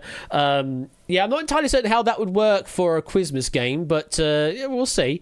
Guest spot for Ben to bring back the Gatekeeper. Now that's a deep cut, Clive. That is a deep cut for those that remember the Gatekeeper of all games. Was that like appeared like once, I think, on stream? It had a lovely environment design Cheer to it. 100 if it were Avanti it'd be delayed by 4 hours for no reason. That's a different Avanti, Mai, but yeah, maybe we can steal their theming or something. I don't know. Sensible suggestion, please, says Topper. You know what it is, Jerry? Do you now? Go on then. Pray tell. What is it? I think it'd be nice for someone, or maybe 2 or 3 per pack, to collab together for a 15 to 1 pack. Think it would make the questions a bit easier to answer, as tonight's were sort of on the harder. Well, that's the thing, Mr. Vertigo. This was directly from the 15 to 1 quiz book, so they were very much akin to how they were on the show at that time, where I guess the question setting was slightly higher than maybe the sort of the general level you would see on most game shows these days. So that's kind of where it's at. It's only ever so slightly higher up on the scale, though. There were still a few gimmies in there, but yeah, I certainly grant it. And by the way, I threw away around about 10% of questions, I think I would say, but just because there was a lot of really heavy UK content in there and Britishisms and stuff that of its time as well, specifically of the time circa 1990 through to 2000, that are completely irrelevant in the modern era. So yeah, there are a lot of questions that I just had to jump over because they were just not good for now. Yeah, the question content's not bad actually in the book, but yeah, I would say it was around 10% that I was throwing out, just straight up. There was still a few questions in there that were like, nobody knows this, not at all. But yeah, not bad really. Other suggestions, people are saying weakest link. Oh, you know what it is, Poker Nuts, because you've proofed it. Thank you, by the way, Poker, for proofing this game that's about to appear. And thank you to me for writing it. Don't blow the inheritance, an interesting suggestion. The button, says Pozzodan, an interesting suggestion. Saplas! With me doing an interpretation of the modern rap theme. No. All clued up. Good suggestion. Winning lines. Love to play one of Ben's old games that he can't stream anymore because of his job. Is it Don't Scare the Hair, says Ben. Oh my god, you're getting in on these meme answers as well, are you, huh? High Stakes, finally. You know, High Stakes is a nice game, I suppose. I kind of liked it. Especially as you have the host sort of get involved directly with it as well. Yeah, it's definitely broken. No doubts about it. It's definitely a broken format. But, you know, there might be ways of fixing it. And the set was a great idea, honestly. It was a really good idea for that. Anyway, I want to stop waffling because none of those are right. I did see, though, one person give me the correct answer of what we're about to play. So, Who was that one? Shall we open up the door? Let's see. Door number 5.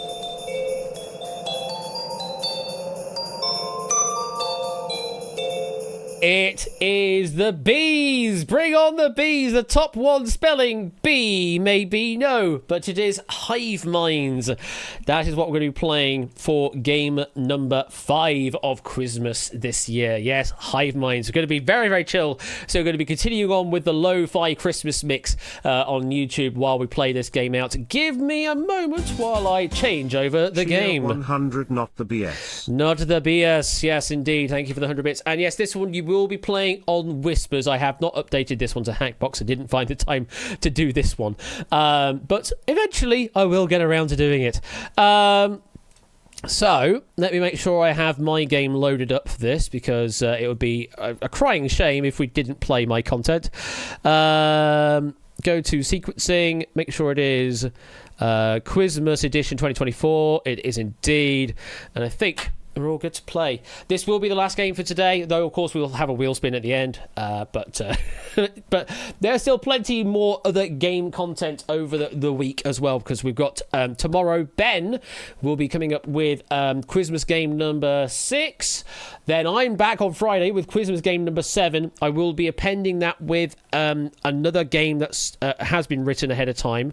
It's either going to be Milk's pack of Secret Fortune, I think it is, or it's going to be Ralph's pack of All Clued Up that will be affixed to whatever Quizmas game number 7 is.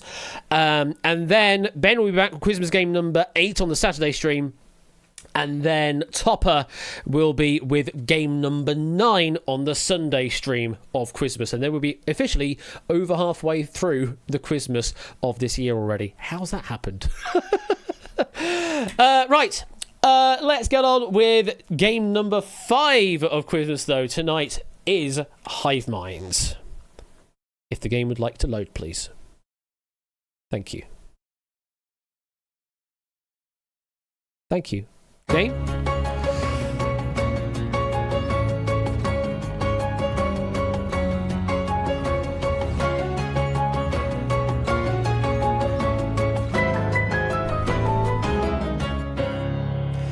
Welcome to Hive Minds, of course, with the Bestigons involved. So I had to put a couple of snowflakes on the thing. It's slightly festive.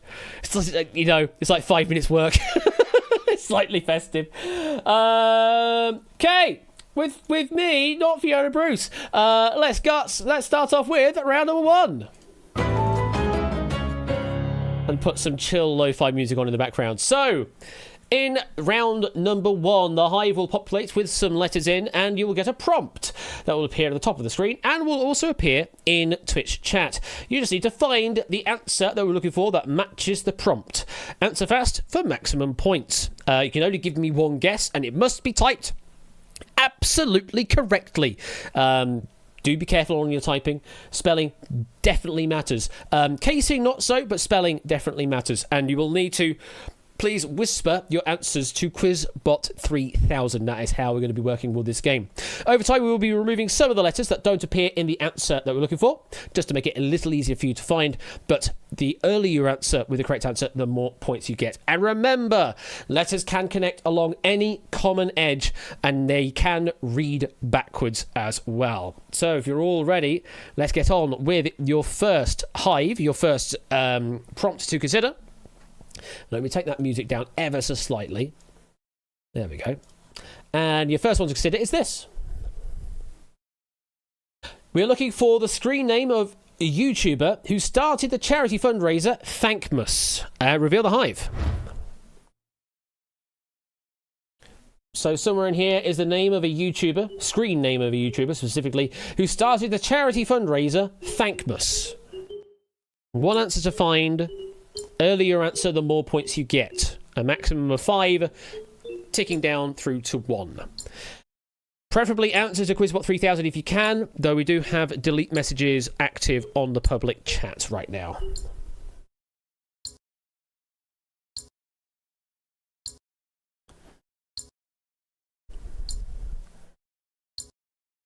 I believe this happened just the last weekend, in fact.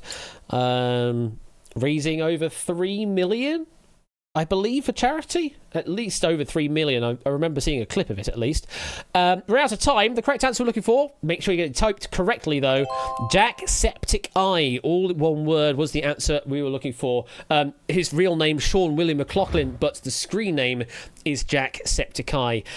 Trick answers that could have appeared were Markiplier, PewDiePie, and Jay Schlatt, but the answer you needed to go for was Jacksepticeye. And Aaron kissed him, not Arun, Aaron, as in off of the Game Grumps, did indeed kiss him live. Yes, indeed. Now, we are looking for the name of a coniferous tree. Somewhere in this hive, there will be a name of a coniferous tree. Reveal the hive. Find it.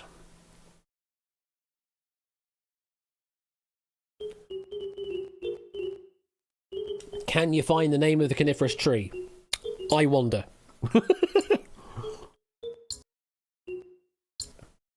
I think the hive possibly being quite generous on this one.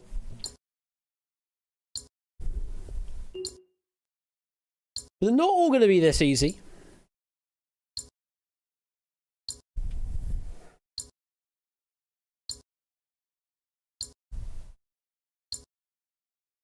Nightbot's even giving it a go. I don't think the answer's quiz. But we'll see. We are out of time, and the answer, well, it's staring you right down the middle there. Yes, it is a spruce. Wrong answers that could have appeared were oak, sycamore, and beech. They are not coniferous. And ones we avoided generating were cedar, fir, cypress, juniper, kauri, larch, pine, hemlock, redwood, and the yew tree as well. That's all you got. Yes, a sprucey bonus. Very much so. Next up, we are looking for a name of a reindeer as originally published in A Visit from St. Nicholas in 1823. Reveal the hive. Looking for the name of a reindeer as originally published in A Visit from St. Nicholas in 1823.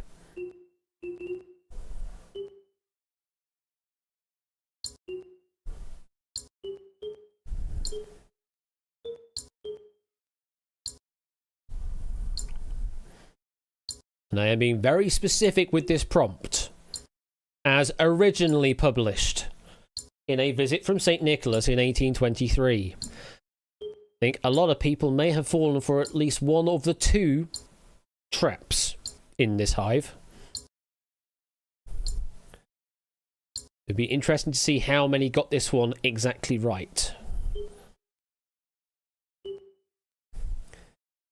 Out of time. The correct answer we're looking for here is Blixem. That was the official spelling in the original publication, was Blixem. It has been changed to Blitzen over time, but Blixem was the official name in the original publication. Also, wrong answers that appeared were Donder and Rudolph. Rudolph does not feature in the original publication. Donder was also previously Dunder in the original publication. It became Donder over time, and then Donna after that. Other ones we avoided entering in were Dasher, Dancer, Prancer, Vixen, Comet, Cupid, Dunder, Blitzen, and Donna. Those were to avoid. So yes, Blixem was the answer we're looking for there. Very specific answer. Well done if you found that. And the last one of this half of the round, we're looking for the name of a rank of sumo wrestler. Reveal the hive. The name of a rank of sumo wrestler. Oh, hi, I'm up there. It's me. I'm up there.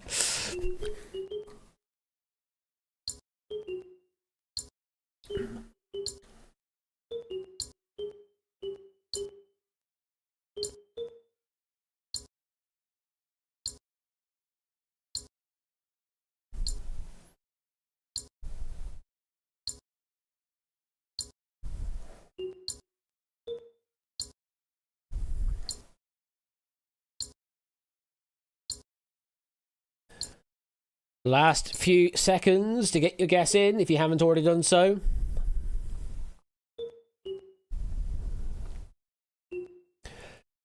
That there is time, and the correct answer we're looking for was Yokozuna. Yokozuna was the correct answer.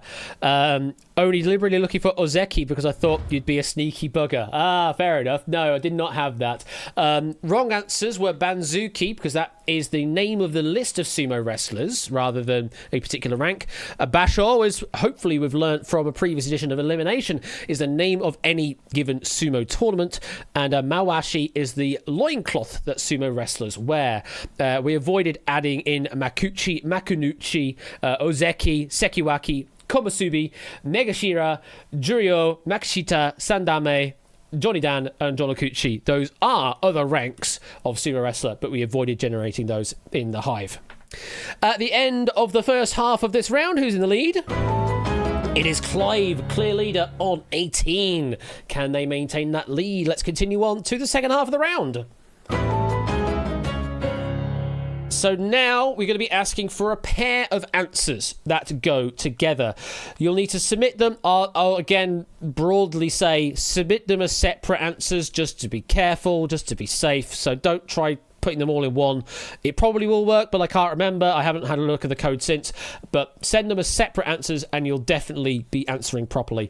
We're looking for a pair of answers that go together. You may find answers in here that match what we are looking for in the prompt, but they will not have a second answer to pair it up. You should be giving me only the two answers that give me a valid pair that match the prompt we are asking for, okay? Here comes your first to consider. We're looking for the surnames of a character from the Christmas film Die Hard, along with the actor who played them. Again, both of them surnames, please. Reveal the hive.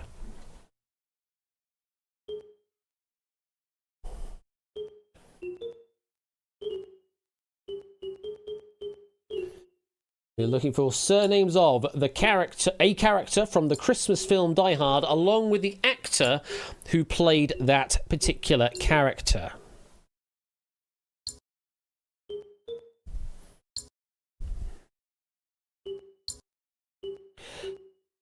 I'm not going to go through the void list on this because we've basically gone through the full IMDb list here.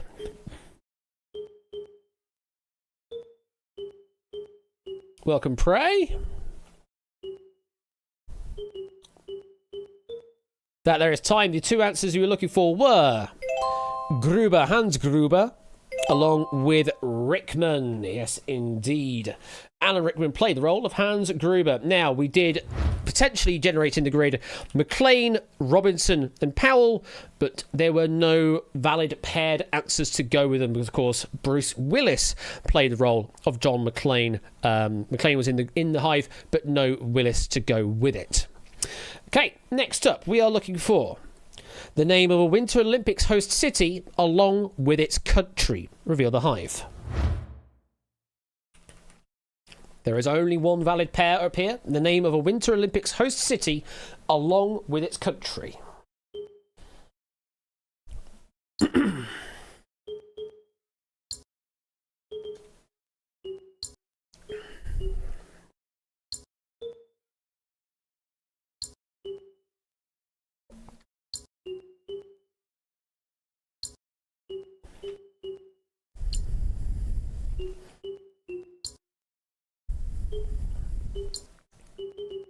Last 10 seconds, get some guesses in. Even if you're not sure, you may as well give me some guesses.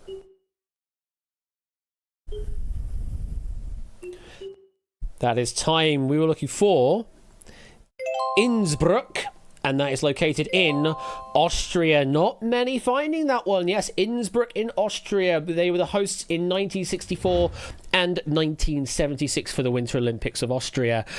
Trick answers that could have appeared were Grenoble, Chamonix and Lillehammer, but we did not generate the countries that they are relating to, being France and Norway, I believe.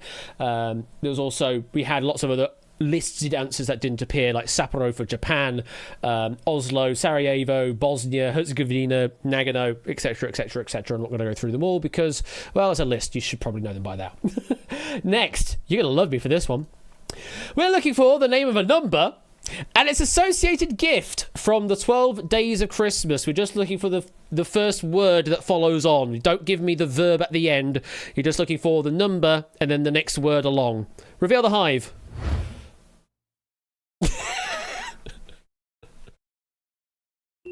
So gonna hate me for this one.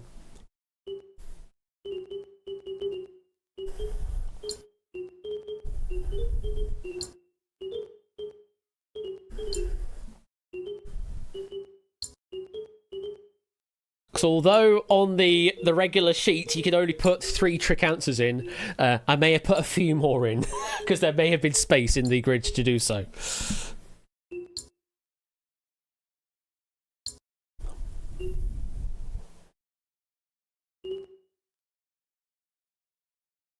Last few seconds, get a guess in.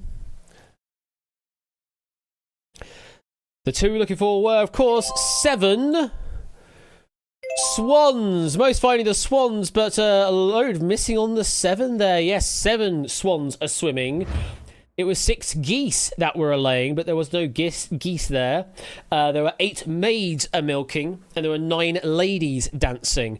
And there were, of course, 10 lords a leaping, etc., etc. I'm not going to give them all out because there may be spoilers for other questions that feature in Quizmas, because that's always generally what happens is you'll get a question on the 12 days of Christmas at least 3 times in Quizmas, because it's just a kind of easy thing to do trivia on, I suppose. Sorry, it's a bit easy. Anyway, last one of this round.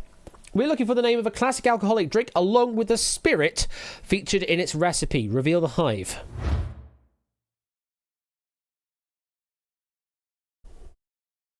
The name of a classic alcoholic drink along with a spirit in its recipe. Only one of the first to give me an answer.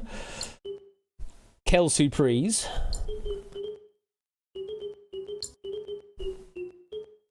Oi! I'm hoping you didn't take that as your second answer, only.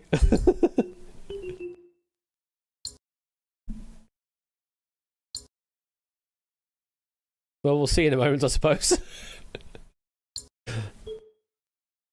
Last few seconds, get a guess in.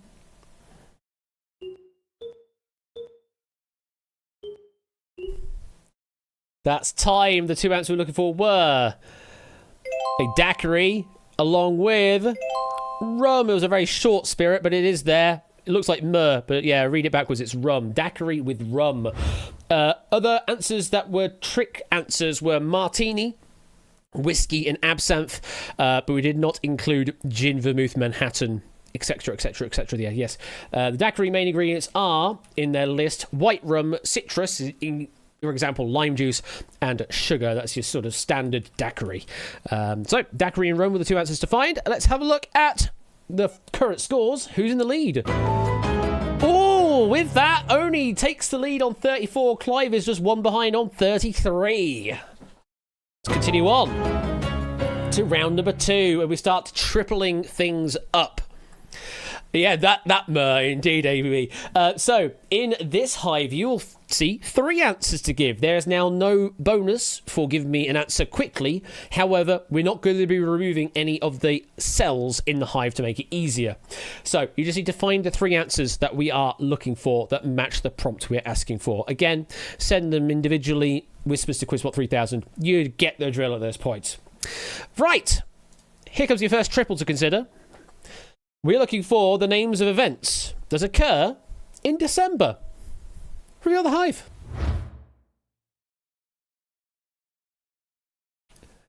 The names of events that occur in December. There are 3 in the hive. Can you find all 3? Again, no bonus for fast answers here. Just try and find the 3 answers.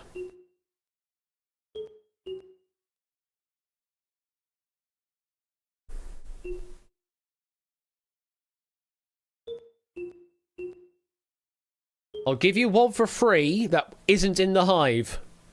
The one that has at least 17 different spellings is not in the hive. For obvious reasons.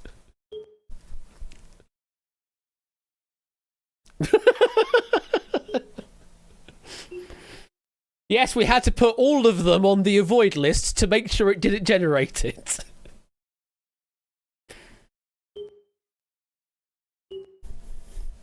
Last few seconds. And that is time now. I wonder who gets the second one. Let's see.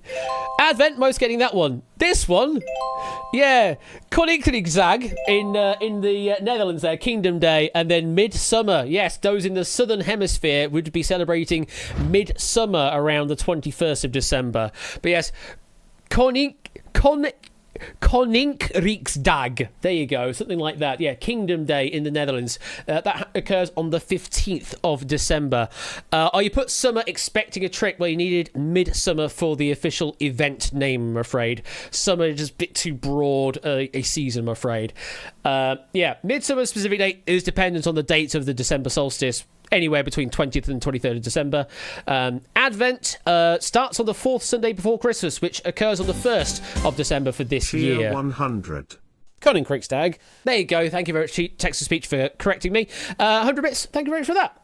And additional note here from Poker. Whilst there is a yearly Midsummer, spelt A on the end rather than ER, festival held in Australia as a celebration of LGBTQIA plus arts and cultures, it runs from mid-January through to early February, so it's a wrong answer already. But I had no idea about that. Yeah, Midsummer, MIDSUMMA, a festival held in Australia as a celebration of LGBTQIA plus arts and cultures from January through February. Cool. Let's continue on to another triple to consider. And you're looking for now names of birthstones for the month of December. Reveal the hive. There are 3 in this hive to find. Can you find all 3 of them? As a reminder, we're only looking at single word responses. So if you're looking for a birthstone that would typically have a 2-word name, it will not feature here. We're looking for a single word responses. We're not doing any concatenation tricks in tonight's edition of the Hive. We have done in previous ones, but in this one, we're not doing any concatenation tricks. Just single word responses. Basically, what I'm saying is it's not lapis lazuli.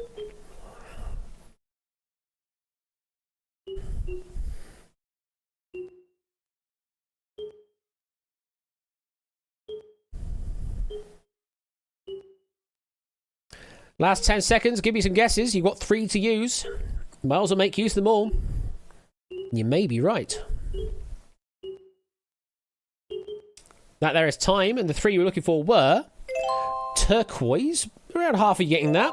Zircon, only 2 finding that. And tanzanite, just a handful finding that one as well. Yes, zircon rather than zirconia that you may have heard of. But zircon is the name of the birthstone. Only 2 finding that. I think it was Vixen and Pyro. Well done for finding the zircon in the list there. In the hive even, should I say. Next up, we're looking for names of countries that do not use the Gregorian calendar and therefore do not observe December. Reveal the hive. Garnet is January, I believe, Mr. Vertigo, when we were looking at the list. Garnet is a January birthstone. Similarly, Topaz, I believe, is either November or January. It's basically one either side of December.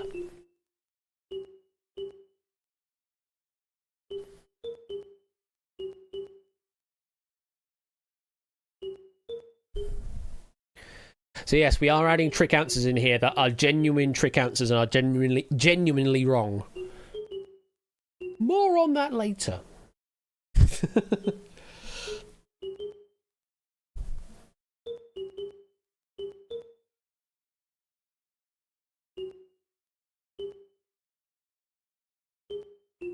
Genuinely spelt correctly. I believe so.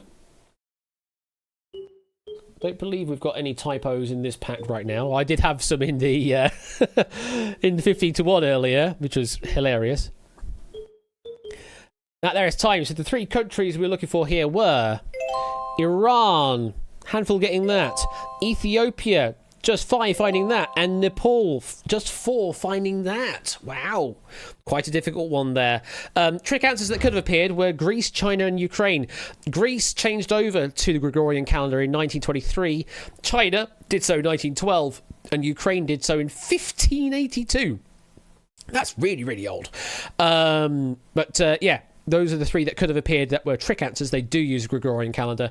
Iran, Ethiopia, and Nepal, as their civil calendar, they do not use the Gregorian calendar. They use their own local calendar instead. Okay, and the last one of this triples round is this. We're looking for the names of translations of December in other languages. Reveal the hive. So yeah, we had an all December round.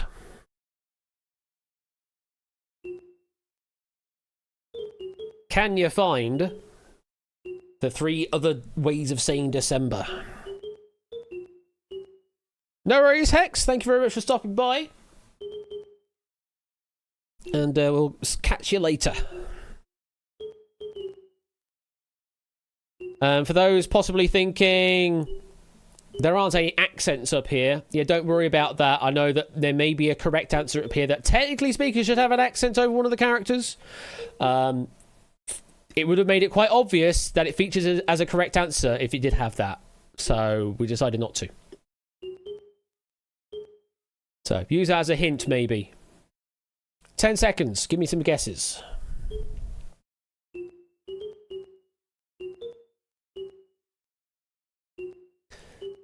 And there's time. So the 3 you were looking for were Décembre, which is French, Diciembre, which is Spanish, and Juluku. Just the one. Well done for finding Juluku there.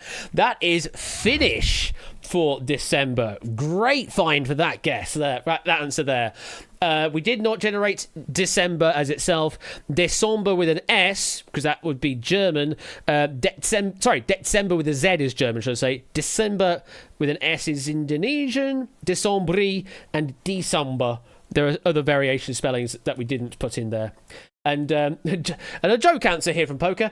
December is the act of marking your worst behaving die with fire as an act of piety to the deity of RNG.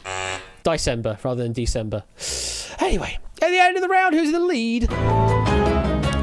It is now Inca in the lead on 45 with only playing catch-up by 1 point on 44. It's still a tight game.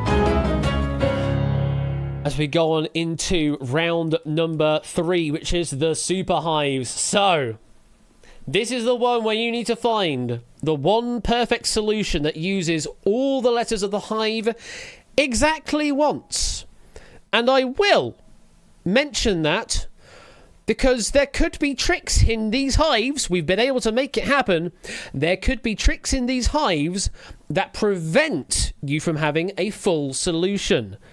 So there may be answers that match the prompt, but if you do all the working around it, would not get you a final solution because it does not do every letter once and once only. So take that as your one and final warning. Doesn't normally happen in this round because it's so difficult to do, but in this edition, we have made it happen for at least one of these hives. So bear that in mind. So you may want to try and work out all the answers ahead of time before you submit them, just in case. You're looking for the 7 answers that all use the hive letters exactly once and once only. Good luck. Here comes your first hive to consider. And we're looking for names of items, foods, and customs that are associated with Hanukkah. Reveal the hive. There is exactly one solution that uses these letters exactly once. I will note there are some plural and some singular answers up here, but there should only be one way, I think, should only be one way of forming the plurals and singulars to make it work as a unique solution. Famous last words until someone finds there's a different way to do it.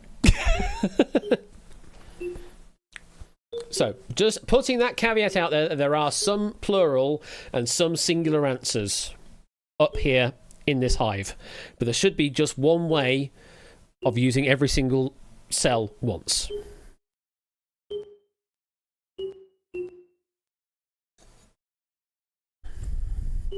You've used about half your time. Quizzy Dan with the raid. Hello there, Quizzy Dan viewers. How are you doing? Welcome on in.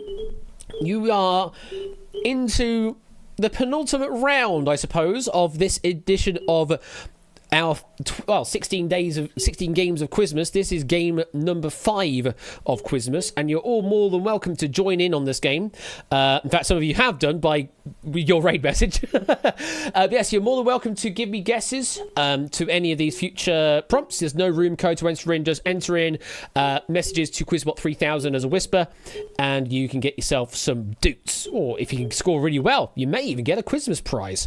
So the 7 answers we're looking for this one were the menorah, latkes, potatoes, Sufganiot, no one finding that one. Cassola, no one finding that. That's cheese pancakes. Dreidel, lots finding that one.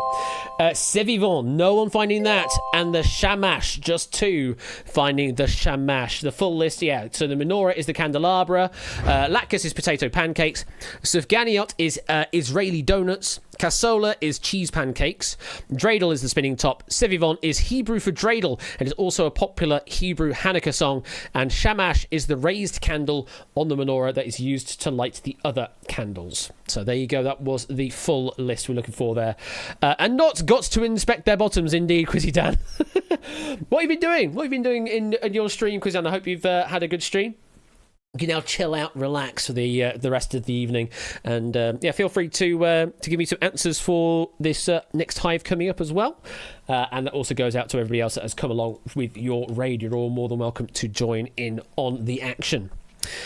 Okay, let's continue on to your super hive number 2, and we are looking for, more broadly speaking, names of Christmas decorations in this next hive, and reveal it.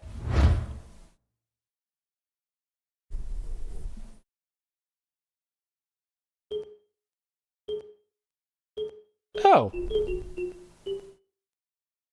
Well, that's disappointing, because that's not done what I wanted it to do. Boo! It regenerated the solution to something that didn't work. Boo! Boo this man. Oh, that's irritating. I really wanted that as well. I don't know why it regenerated it. It shouldn't have done. I gave it a score that it shouldn't have been able to beat with the manual thing, but apparently it changed. Okay. Well, I'll show you my workings out afterwards. You use half your time. Yeah, really irritated by that. So I spent all of 15 minutes to work on this particular hive. Well, no, I lie on that. Getting the 7 answers took me about 30 minutes, but doing a specific hive arrangement took me another 15. And I'll show you my working as to what I wanted to achieve. Last few seconds, get some guesses in. You've got up to 7 to use. That is time. So the 7 answers we're looking for were... Bauble, loads finding that. Ribbon, over there on the right-hand side. La Meta, no one finding that as a sort of... those are the vertical versions of tinsel, essentially. Pine cone, candy cane, a garland, a few finding that, and snowflake. Of course, I've added a few of those in the design. La Meta is, sort of the vertical, droopy version of tinsel in a more vertical, droopy style rather than fluffy style, I guess is the way you can describe it. Now, the reason I'm a bit irritated is because I actually had an alignment for this that was going to use all of the answers, but also would have had actually need to do something else. I need to do I can't show you it because it will give you spoilers for the future rounds, unfortunately, because of all the other tabs. Actually, can I hide those? Let me hide those quickly. Yeah, let me hide the sheets that you're not allowed to see right now, because those are spoilers for future questions. I can do that. But yeah, let me show you this. This is what I wanted to do. That is what I wanted to do. So it has all the 7 answers, but it also had tinsel right in the middle that wouldn't have allowed it to be a perfect solution. I was so happy finding tinsel in there as a potential answer that could completely disrupt everything. But apparently the game decided it wanted to regenerate it. Hi, chat. Thank you, Poker. Right. That was the behind the scenes, I suppose. Let's go back to the leaderboard. Let's see who's in the lead right now. It is Inca in the lead. Again, 1 point ahead of Oni. 53 plays 52.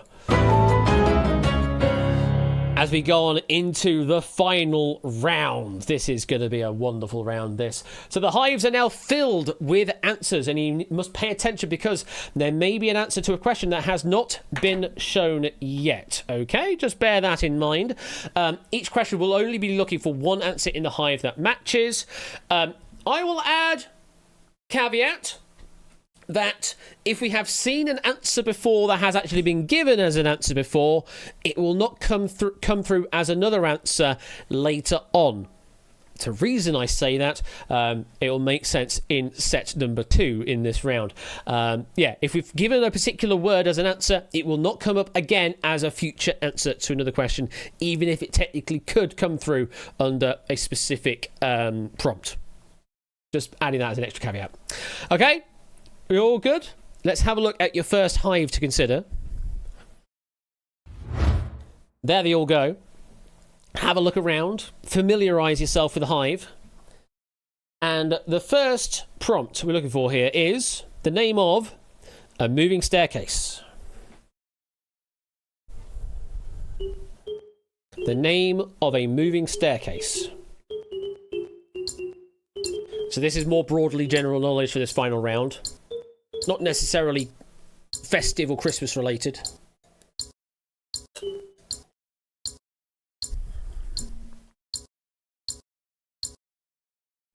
Last few seconds.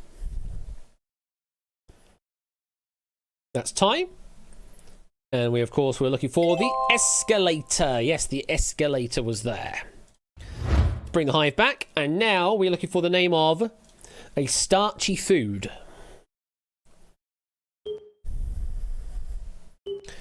All right, Ape, you don't need to shout at me.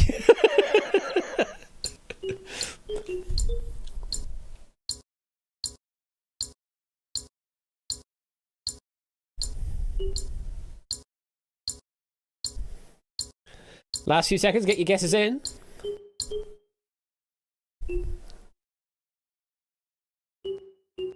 Wonderfully pronounced word this. We're looking for quinoa. Quinoa is quinoa. Yeah, your guess is as good as mine as to why that's the pronunciation of it, but it is. Let's refresh the hive, and we're now looking for the name of a Super Smash Bros. Franchise fighter, please. The name of a Super Smash Bros. Franchise fighter. I know there are quite a few out there. It could be. There's only one in this hive. I hope. No one's finding it. Oh, wow. No one's finding it.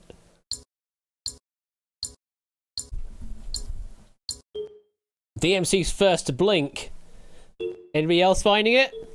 There better be only one. The answer we're looking for was Peach. Only 3 finding it. Quizzy Dan was one of those with MeanPG and DMC. Yes, Peach was the correct answer. We avoided generating literally all the other possible characters. Let's put it that way. I'm not going to list them all off. Refresh the hive. And next we're looking for the name of a solid or viscous liquid obtained from the mastic tree. That's the only one you got, sir. Sometimes that's the way it goes. But thank you for the follow, by the way, sir. Appreciate the follow. Looking for the name of a solid or viscous liquid that is obtained from the mastic tree.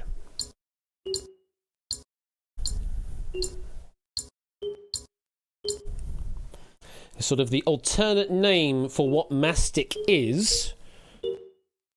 And the answer we're looking for here is resin. Yes, resin is the solid or viscous liquid that is obtained from the mastic tree. It itself is known as mastic, but it is a form of resin. Fresh the hive, and now we're going to the instrument classification for a sitar, please. The name of the instrument classification for a sitar.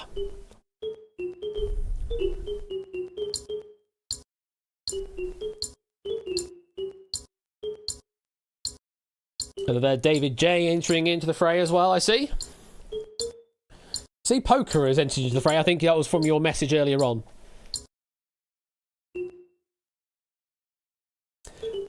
And the answer we're looking for here was, well, it's in that cluster at the bottom there. String! Yes, we do. We can answer either in the public chat here, Sut, or ideally as a whisper to Quizbot 3000. That's how we sort of play this game. So much like you do with the Chase VGM, where you're whispering to the VGM bot, you whisper to Quizbot 3000 here as your answers. No G or T or anything like that, prepending it. Just the answer itself is fine. Refresh the Hive. And final one for this section of Hive, we're looking for the name of a US city with at least one currently active tram, that's light rail or streetcar, system. There's a reason why I add that caveat. There's a reason why that caveat of tram is in there.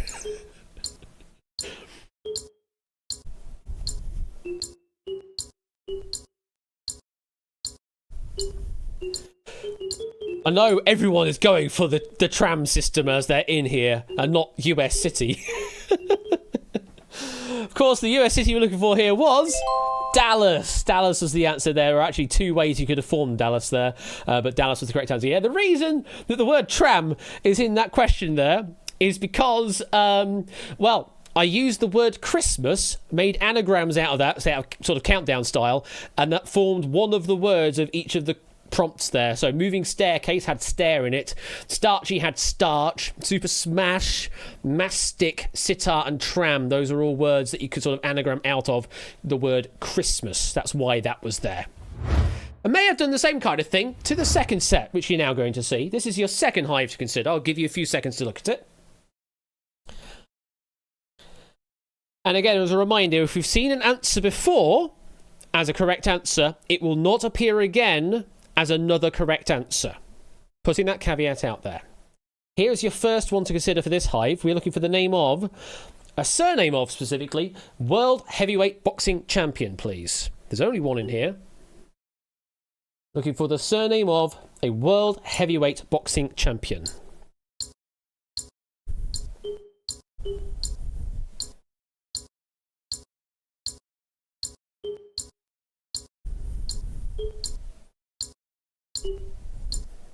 Last few seconds.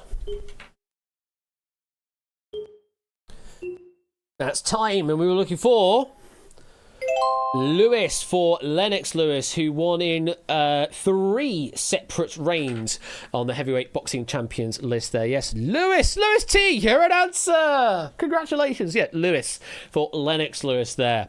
Let's refresh the Hive. And now we're looking for the name of the Young of a Dingo, please. The Young of a Dingo. I don't know what accent I was trying there. Sorry. Sorry there, Poker. But yeah, the Young of a Dingo.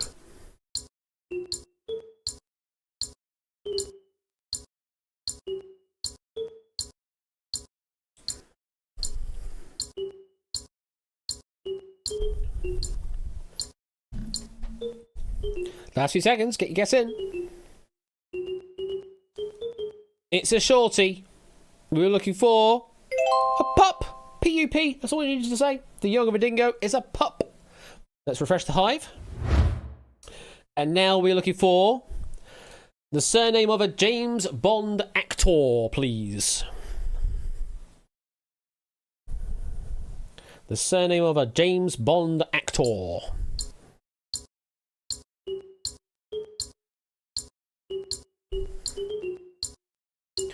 How are we currently looking at the leaders? So, at the moment, Oni is in the lead on 64. Closely followed behind on 63 is Inca, and 62 is Toot. Very, very tight at the top. Actor we're looking for here was Lazenby, George Lazenby, in On Her Majesty's Secret Service in 1969 there. Not many finding it, though. The 3 in the lead did find it, so they all stay lockstep. 66, 65, 64. The next one we're looking for here is the name of a pose that a yogi would be familiar with. The name of a pose that a yogi would be familiar with.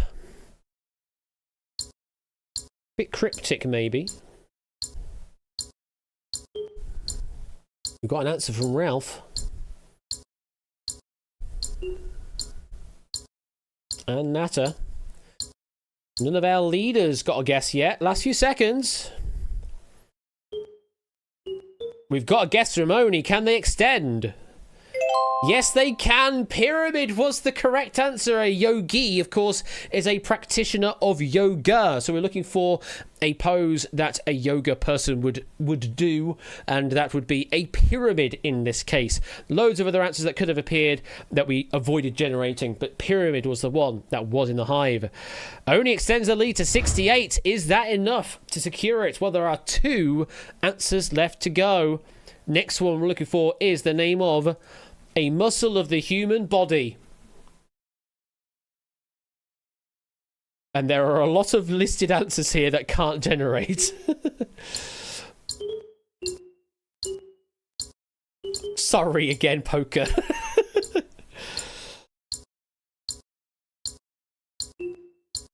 First of all, how dare you? Second of all, nah, I did this to myself. Last few seconds. All of our leaders have gone for a guess. The answer we're looking for here is trapezius. Trapezius is the answer, and all of our leading players did get that right, as well as a few others. Let's press that button, refresh it back. Final question to consider is this. We're looking for the name of, or should I say the surname of, an artist featuring on one of the Band Aid singles. Any of them. Original, 20th anniversary, 30th anniversary, I don't care. On one of them at the very least. And there's a reason why I said that caveat, so that the answer couldn't appear more than once, because Lewis technically would be a correct answer for this final prompt, but is not what we are going for. The correct answer we're looking for is Goulding, for Ellie Goulding. Only of the top 3 got that right, extending even further.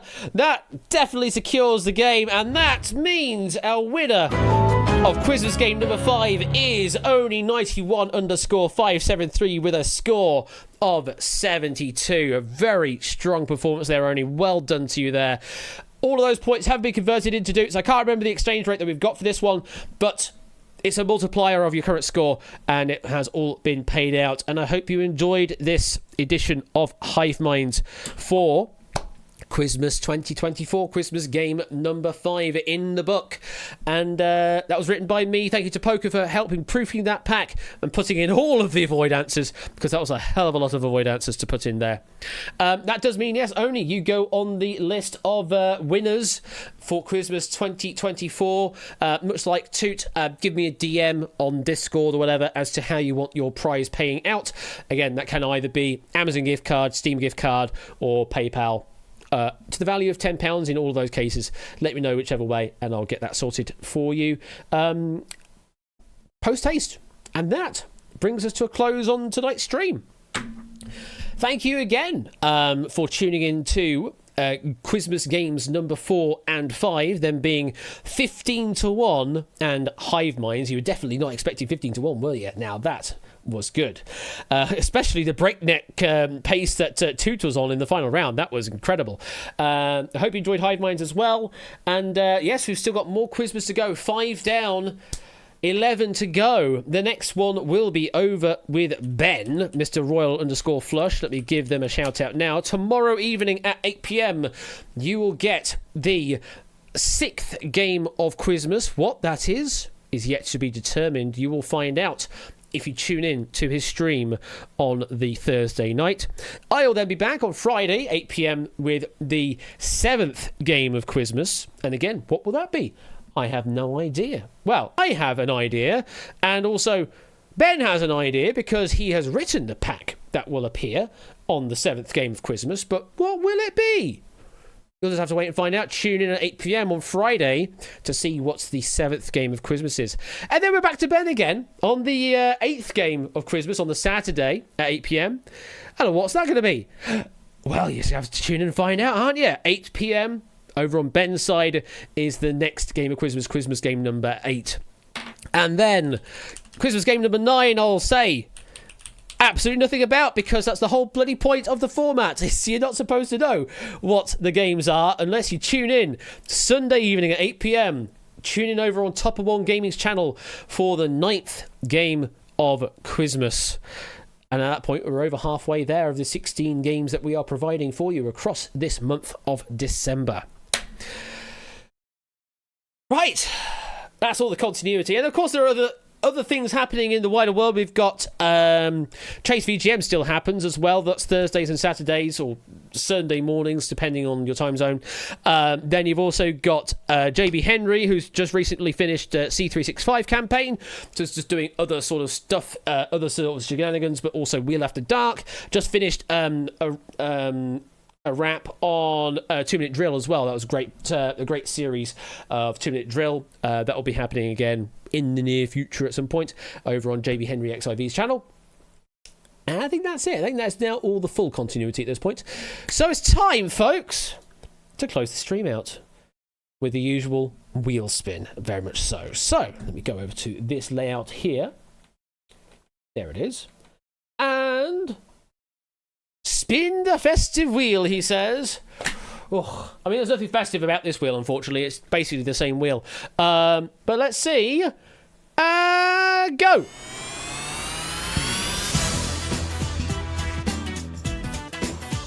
He says. Shall we find out? Let's go. The wheel is still broken, by the way. And also swaying quite a lot. Okay. Okay. In the grid F. In the grid F. Crowdfund a new wheel for me. Actually, you don't need to, because I can pivot to the roulette wheel now that I have that. So I could change from this to a roulette wheel situation if I wanted to do that. But yeah, in the grid F of all things. Okay. Let's have a look then. Means I've got to do this. Got to go back to Nightbot, don't I? And then I've got to do in the grid. There we go. Let's go to Nightbot and add to chat, even though I don't need to because it's already added to chat.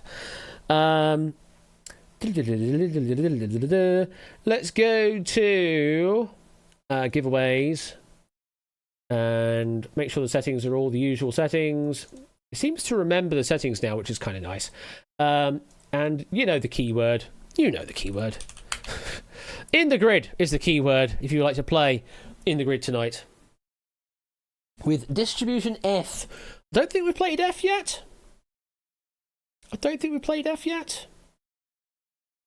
We played G, didn't we? We did play G the other day. So I think F is currently unresolved. We've not seen what that is yet. Sheer 100 no manifests. No manifests, please. Well, we'll see what happens. Thank you for the 100 bits, though. Let me have a look at what our distributions are for tonight. Yes, we played G last time, so I've now activated F. What do we have for F? What is this one again? Okay. Interesting one, this. Interesting one. Not interesting ha-ha, though, I don't think. This is more just interesting. Okay. Well, let's see who is going to be playing in the grid tonight. As our game makes noise. I forgot it does the tick, tick, tick. There they go. So, first player in the grid tonight is Woollyback. Woollyback, you are the first in the grid tonight. Let me get your name and put it in the game itself. Player left is Woollyback. There we go. You are allocated. And player number 2 tonight is TVP8 Polska. TVP8 Polska is player number 2 tonight. Let me get your name and put it in on player right's podium. There we go. Either if you want to have a bit of a chat with me in Discord, you're more than welcome to do so. I'll just get myself situated there. I probably won't have the game audio because that's a bit of a faff to sort out. But you're more than welcome to play in Twitch chat and just give me instructions in there if you wish to. Polska. Amateur cast confirmed. Shush, Topper, shush. You're very excitable. You're very excitable on the Aratura Casa. Let's bring TVP at Polska through. Hello there, Polska. How you doing? Oh, actually, I need to change my audio configuration to use Discord as well. That would always help. Cable input for that. And that goes to that, and unmute. And now I can hear you. Hello there. How you doing? Hello, I'm feeling really great. Feeling good? That's what we love to hear. Yeah, it's optional, Woollyback. If you want to join in and voice, you'll need to join my Discord and then go to the green room, which is in the streaming group, and then I'll be able to drag you into the live studio. But as I say, it's optional. You can play the game from Twitch chat as well. There's no requirement. Oh, there you are though, with the Skoda iconography there, and we've got Woollyback in. Hello there, Woollyback. How you doing? Do we have a Woollyback? Are you there, Woollyback? You're currently muted on Discord.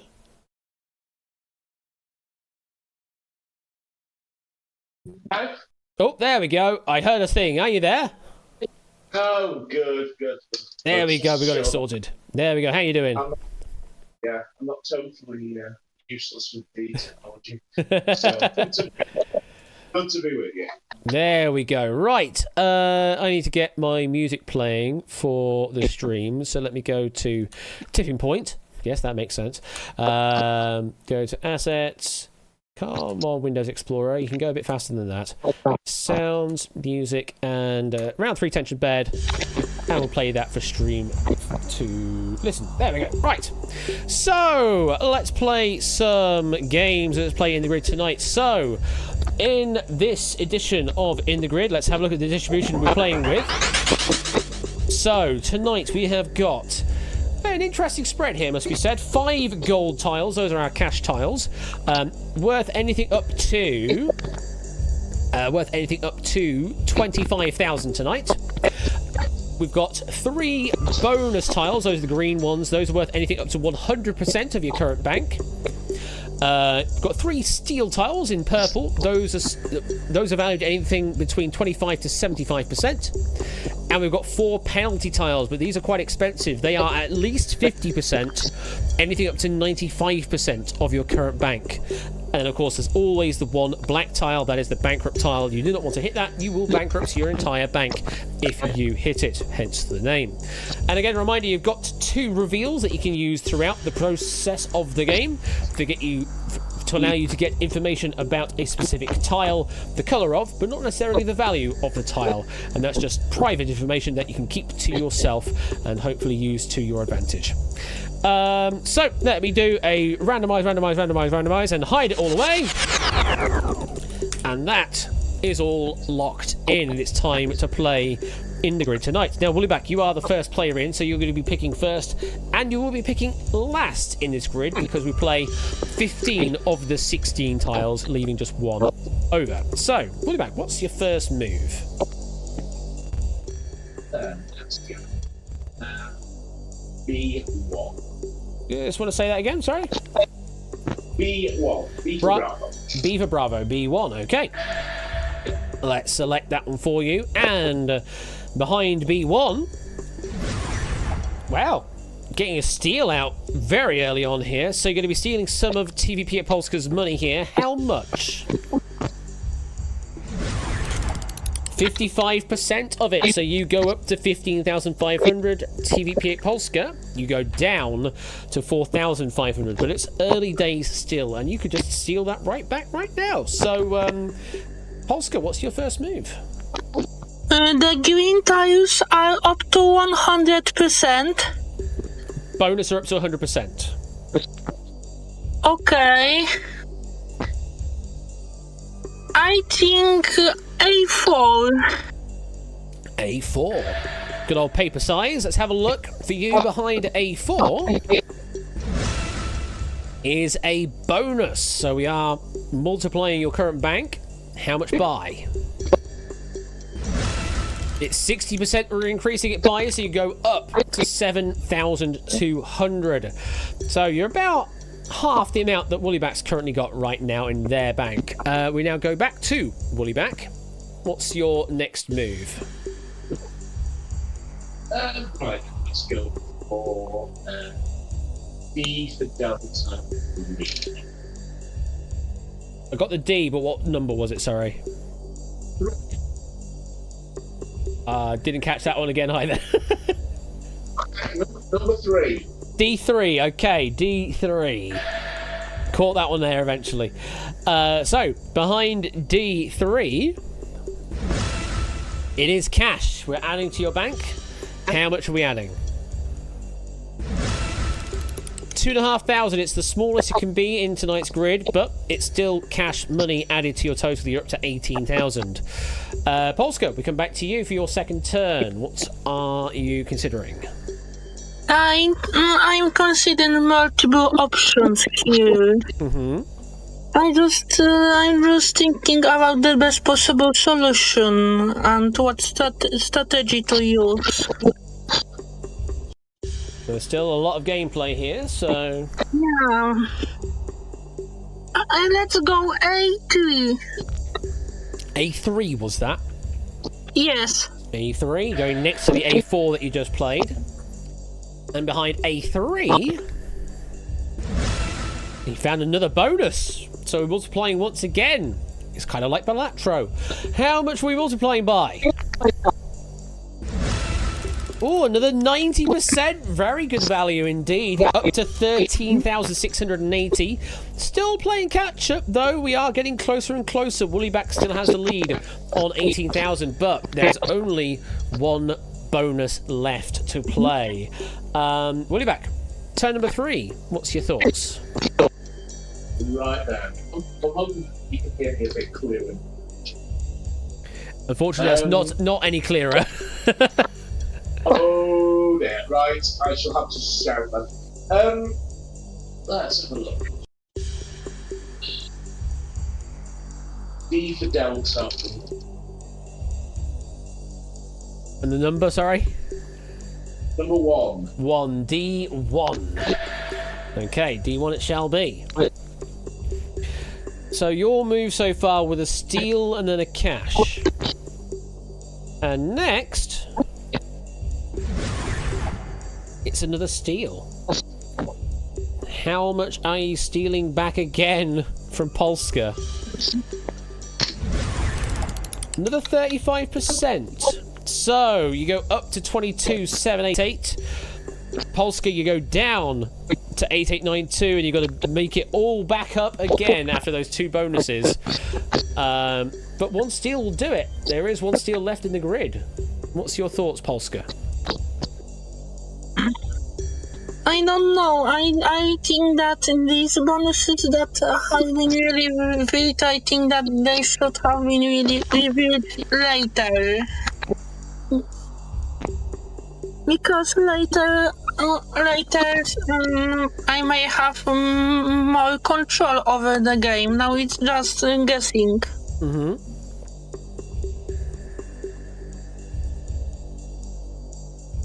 So what would you like to do?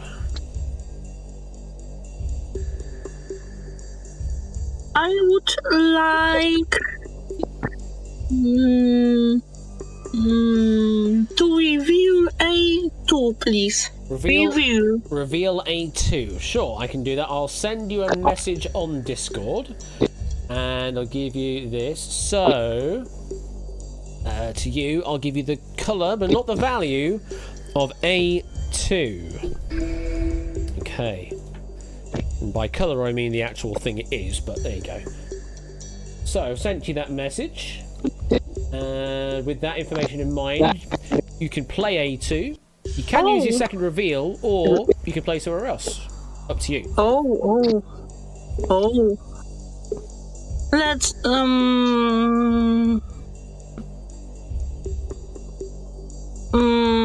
let's go A1, please.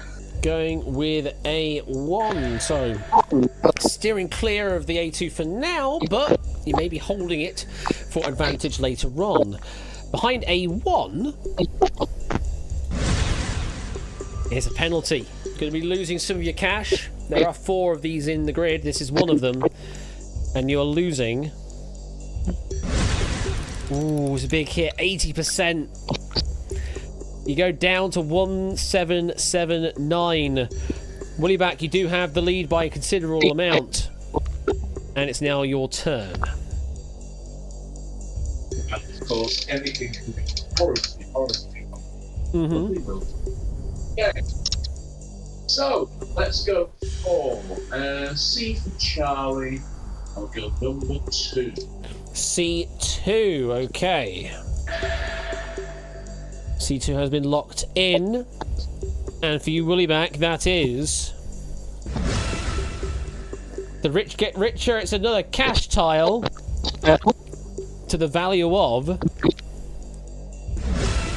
the maximum it can be. 25,000 dutes. You go up to 47,788. Polska, you need to steal some of that back. There is one steal left in the grid. What's your next play? Hopefully.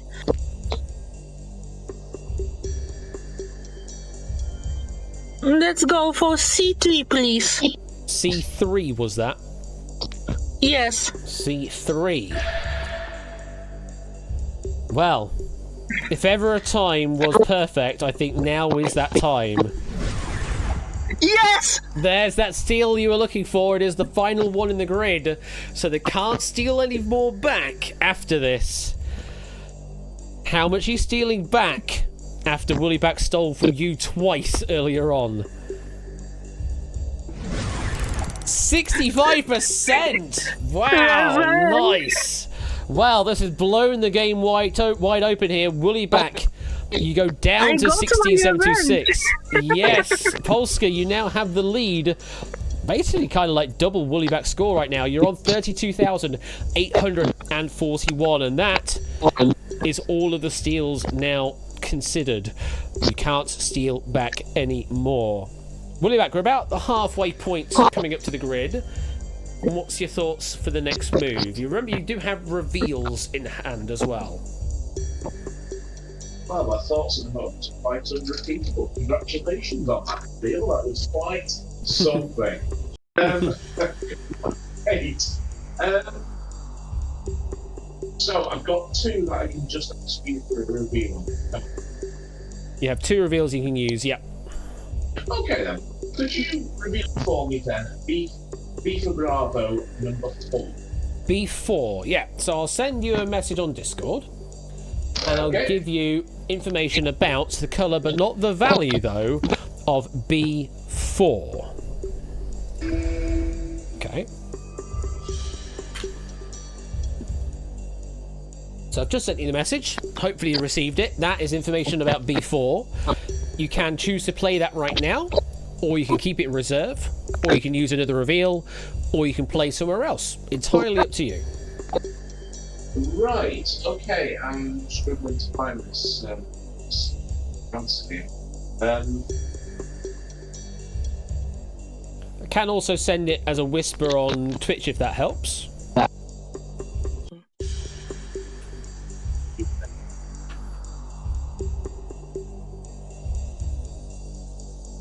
Sorry everyone. Alternatively, I could do a weird thing where Twitch will be able to hear, but Polska wouldn't, because I can do a server deafen on Polska, tell you what it is, so that the stream does know, but Polska doesn't. And also you would know as well. Okay, I'm I could do that. That is a weird thing of doing. I've never done it that way before, but we can do it that way. Oh, hang on.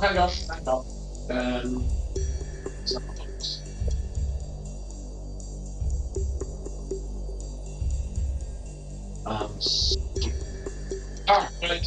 Okay. You have Found your message. Found the message. I have your Fantastic. Okay, cool. Yeah. So, with that in mind, you can play B4 right now, or you can keep it for later. Up to you.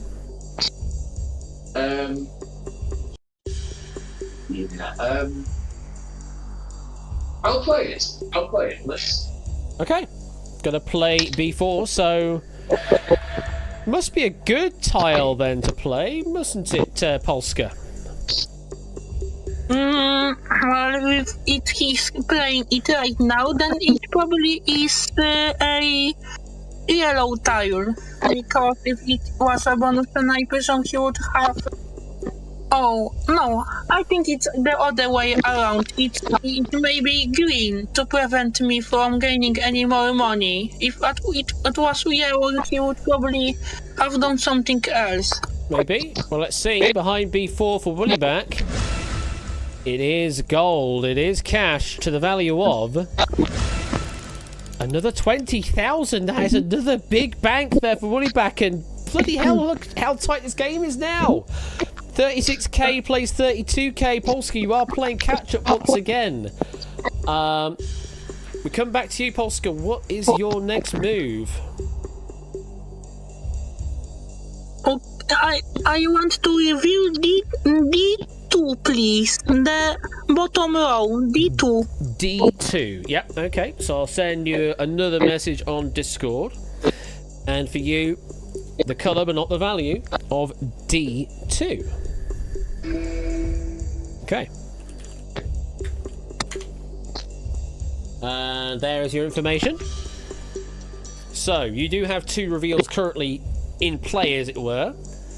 You can play either of them, or neither of them, but you can't do any more reveals.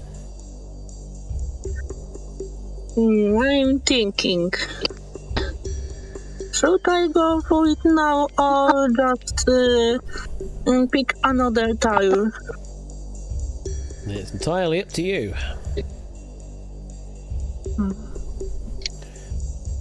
There still is a bankrupt out there somewhere. It's going to be quite a devastating blow when it does get hit. I used the random number generation so I don't play myself if something bad happens. B3, please. Bravo 3. B3 using RNG so that you don't have to. Behind B3. It worked out for you. It's cash. How much are you adding? Another 10,000 brings you up to 42,000, and crucially, you now have the lead once again. Woollyback, you're playing catch up to the tune of around 6,000 dukes here, but you'd still have 1 reveal you can play. Remember, you are playing the final tile in this grid at some point, which is going to be in, well, you've got 3 turns left, essentially, is what I'm saying.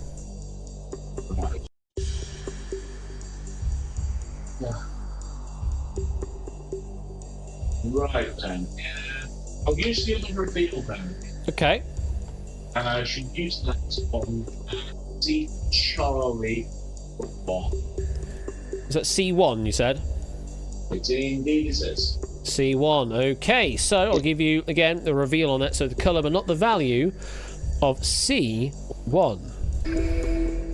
Alright. And just sent you a message. Hopefully you've received that. Indeed, thank you. Fantastic. And with that information in mind, you can elect to play that, or you can go somewhere else.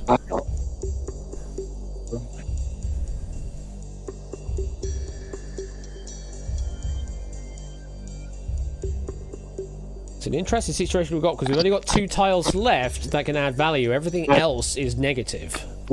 Yeah. Right.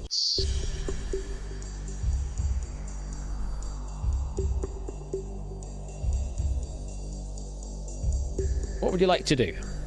Right then, this is going to go. Let's try Bravo 2. That B2, yeah? Yes. Yes, okay. Interesting, we've got 3 reveals in play right now that no one wants to pick. Are they all bad ones? It's very interesting. Either way, we're going with B2, and behind B2, for you, Woollyback, it's penalty. It's going to be losing some of your bank right now. How much? That's about as big as it gets. 95% penalty. That's the biggest penalty it could be without it being a bankrupt. And just like that, you have crushed yourself down to 1,837. Polska, this is your penultimate turn in the grid. You do have a considerable lead, but there are 3 negatives at play still in the grid. Only 2 positives.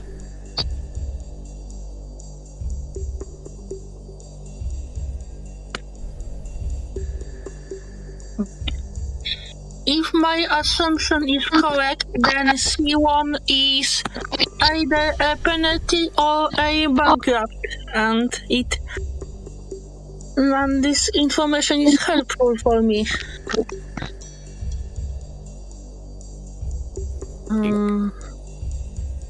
It certainly Or could it be. would be yellow, since he may have. I don't know. I'm just torn between choices. Yep. You obviously know 2 of these 5, and you're making guesses about one of them, but then you've got the other 2 still in play as well. What is your move here, Polska?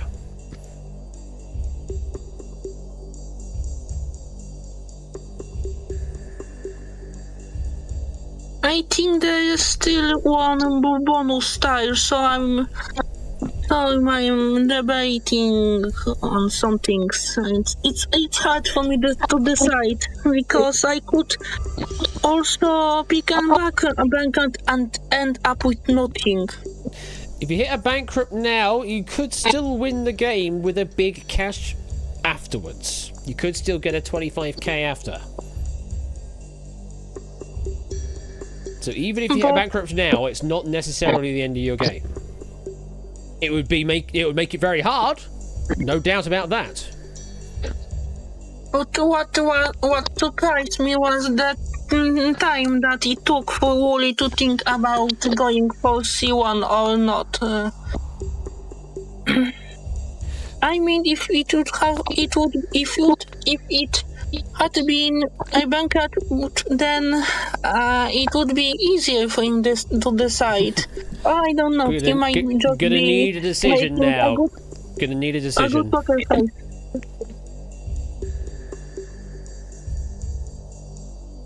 I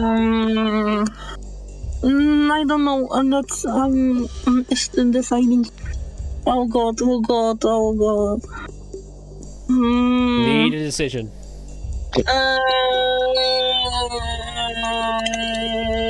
I'm going to use RNG again. Let's see what I get. It's going to be C4, please. C4, yeah? Yes. Is locked in. After much trial and tribulation, you have locked in You C4. already know what it is. I know what it is now, once we've clicked on it. I don't know what they are until I click on them. But as soon as I click on them, I do know exactly what it is. Oh, strategize.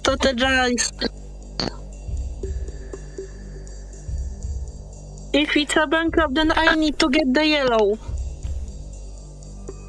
If Wooly has revealed a bankrupt, then I know which one I would pick on the next turn. Behind C4 Yes! is the remaining cash tile. Now, this is good for you, but it's still not a secured victory yet, because you still have one more tile to play. Woollyback still has 2 to play. How much are we adding to your bank? 12,500 down the middle of what it could be. You're up to 55,341. Well, Woollyback, situation for you is you must hit at least one bad tile, because you have to play 2 tiles. Your hope at this point is for you to hit a bonus, which is not going to do much to your bank right now, must be said, but there's not much else you can be done with your bank. Is you hit a bonus and then a low penalty. Or you hit a low penalty and then a bonus. But the earlier you hit the bonus, then you're locking out from Polska entirely. And then what you have to hope at that point is Polska hits the bankrupt and you just get a small penalty. You win with, well, not much money, but that's how the game goes sometimes. Woollyback, this is your penultimate turn in the grid. What is your move?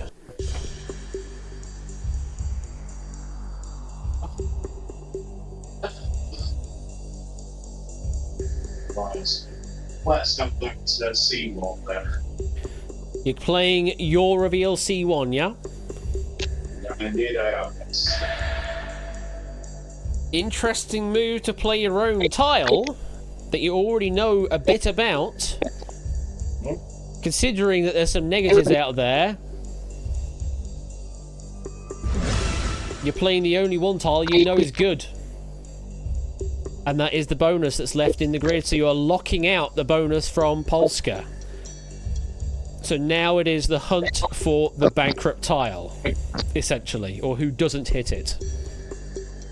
How much are we multiplying your bank by? 50%. So you're up to 2,755. But you have one more move to play in a moment. Polska, we come to you. It is your final turn. But you do know the colour of two of these three. So I know where the bankrupt is. Again, not necessarily because the value of the penalty also matters. Yes, what percentage are we looking at in order for me to win?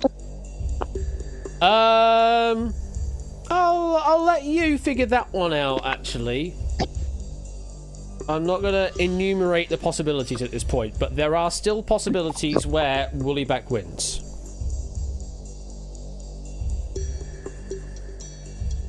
My thinking.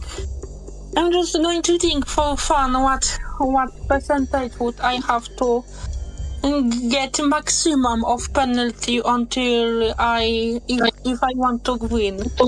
Well, let's put it this way. You don't know the values. There's nothing you can do about them because they're already locked in. Yeah, but... You just have to pick the best of a worst situation. That's all you need to do. And that's just down to RNG on my side, much less your side. Have we gotten a 95% penalty yet? Yes, but there can be more than one of them. They are not exclusive. You can have more than one of the same value in the grid. Okay, as always, I'm going to test the RNG on what I pick. And it's going to be D2, please. You're going with D2, yeah? Yeah. So playing one of your reveals, you do know the colours of both of these. And you therefore know that this is a penalty. Sooty Cat in channel suggests that the percentage for you to win here is 90% or less than. So if you hit the 95, then Woollyback still has a chance. But anything lower than that, and you've won the game. Have you done it? Behind that penalty is 55%. It is enough to win the game, but we'll play the final tile out there. Woollyback, what would you have played out of A2 and D4? Oh, it's going to go horrible. It's absolutely nothing. So let's go D4. We know what it's. Let's go D4, and for you, Woollyback, it all goes boom. So at the end, it didn't matter. He would have lost it all. Polska, you are the winner with 24,904 dukes. Let's pay that out right now, and it has been paid to your bank. Yeah. Well done, Polska. Good game there. Let's just quickly let's quickly reveal. Actually, before we say anything, what was the value of the other penalty that you did have in your hand there? Shall we see what it was? Would have been safe anyway. 65% was the other one. So either way, you actually picked the better deal because you got more cash at the end.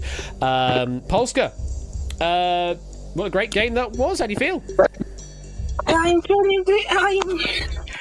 I'm feeling pretty lucky. Not only did I get it in the grid game today, but I also won. You also won indeed. Woolly back just didn't seem to go your way with the luck there. How do you feel? Oh. You know what? Glad to be here. Glad to be taken. And I'm just having to say, if the one person who actually got me into these quizzes in the first place, so if you can't know quiz, is listening, I'm sure he's having a good laugh about it. So, you know what? It's been nice. Congratulations. You know, it just completely swept me away there. So, what can I say? It was a good game there from all. Thank you very much for playing. I hope you both had fun. Thank you, and thank you, Lady Luck. Enjoy the rest of your week for both of you, and we'll catch you two later. Take care. Thank you very much. Thank you, goodbye. No worries. Good night. Good night. Good night. There we go. And I'll even get myself out of Discord as well because I don't need to be there. So that there brings us to a close on In the Grid tonight and the close of quiz night for this Wednesday. Remember, I will be back on Friday for another game of Quizmas. Ben will be back with more games of Quizmas on Thursday and Saturday, and Topper will be back with more Quizmas stuff on the Sunday. God, imagine if In the Grid had jokers. Jesus Christ. If we had bloody Balatro rules in this, it would be absolutely chaotic. Right. Do we have anyone to go right into this late night? Let's have a quick look on Twitch. Again. Nope. You know what? It's time. The Fiesta is live, folks. We're going to go to BGG because the Fiesta is live. The Final Fantasy Fiesta, no less. So we'll go right into BGG02. They've actually changed their names since I remember. But yes, we're going to raid into BGG02. Enjoy some, what are we on currently? Final Fantasy VI? Yes, we're on Final Fantasy VI of the Final Fantasy Fiesta right now. I will see you on Friday for some more quiz night. Take care. Enjoy the rest of this week. And I'll see you soon. I'll probably see you actually for the next edition of Quizmas over on Ben's side tomorrow. Yeah, take care and have a good night.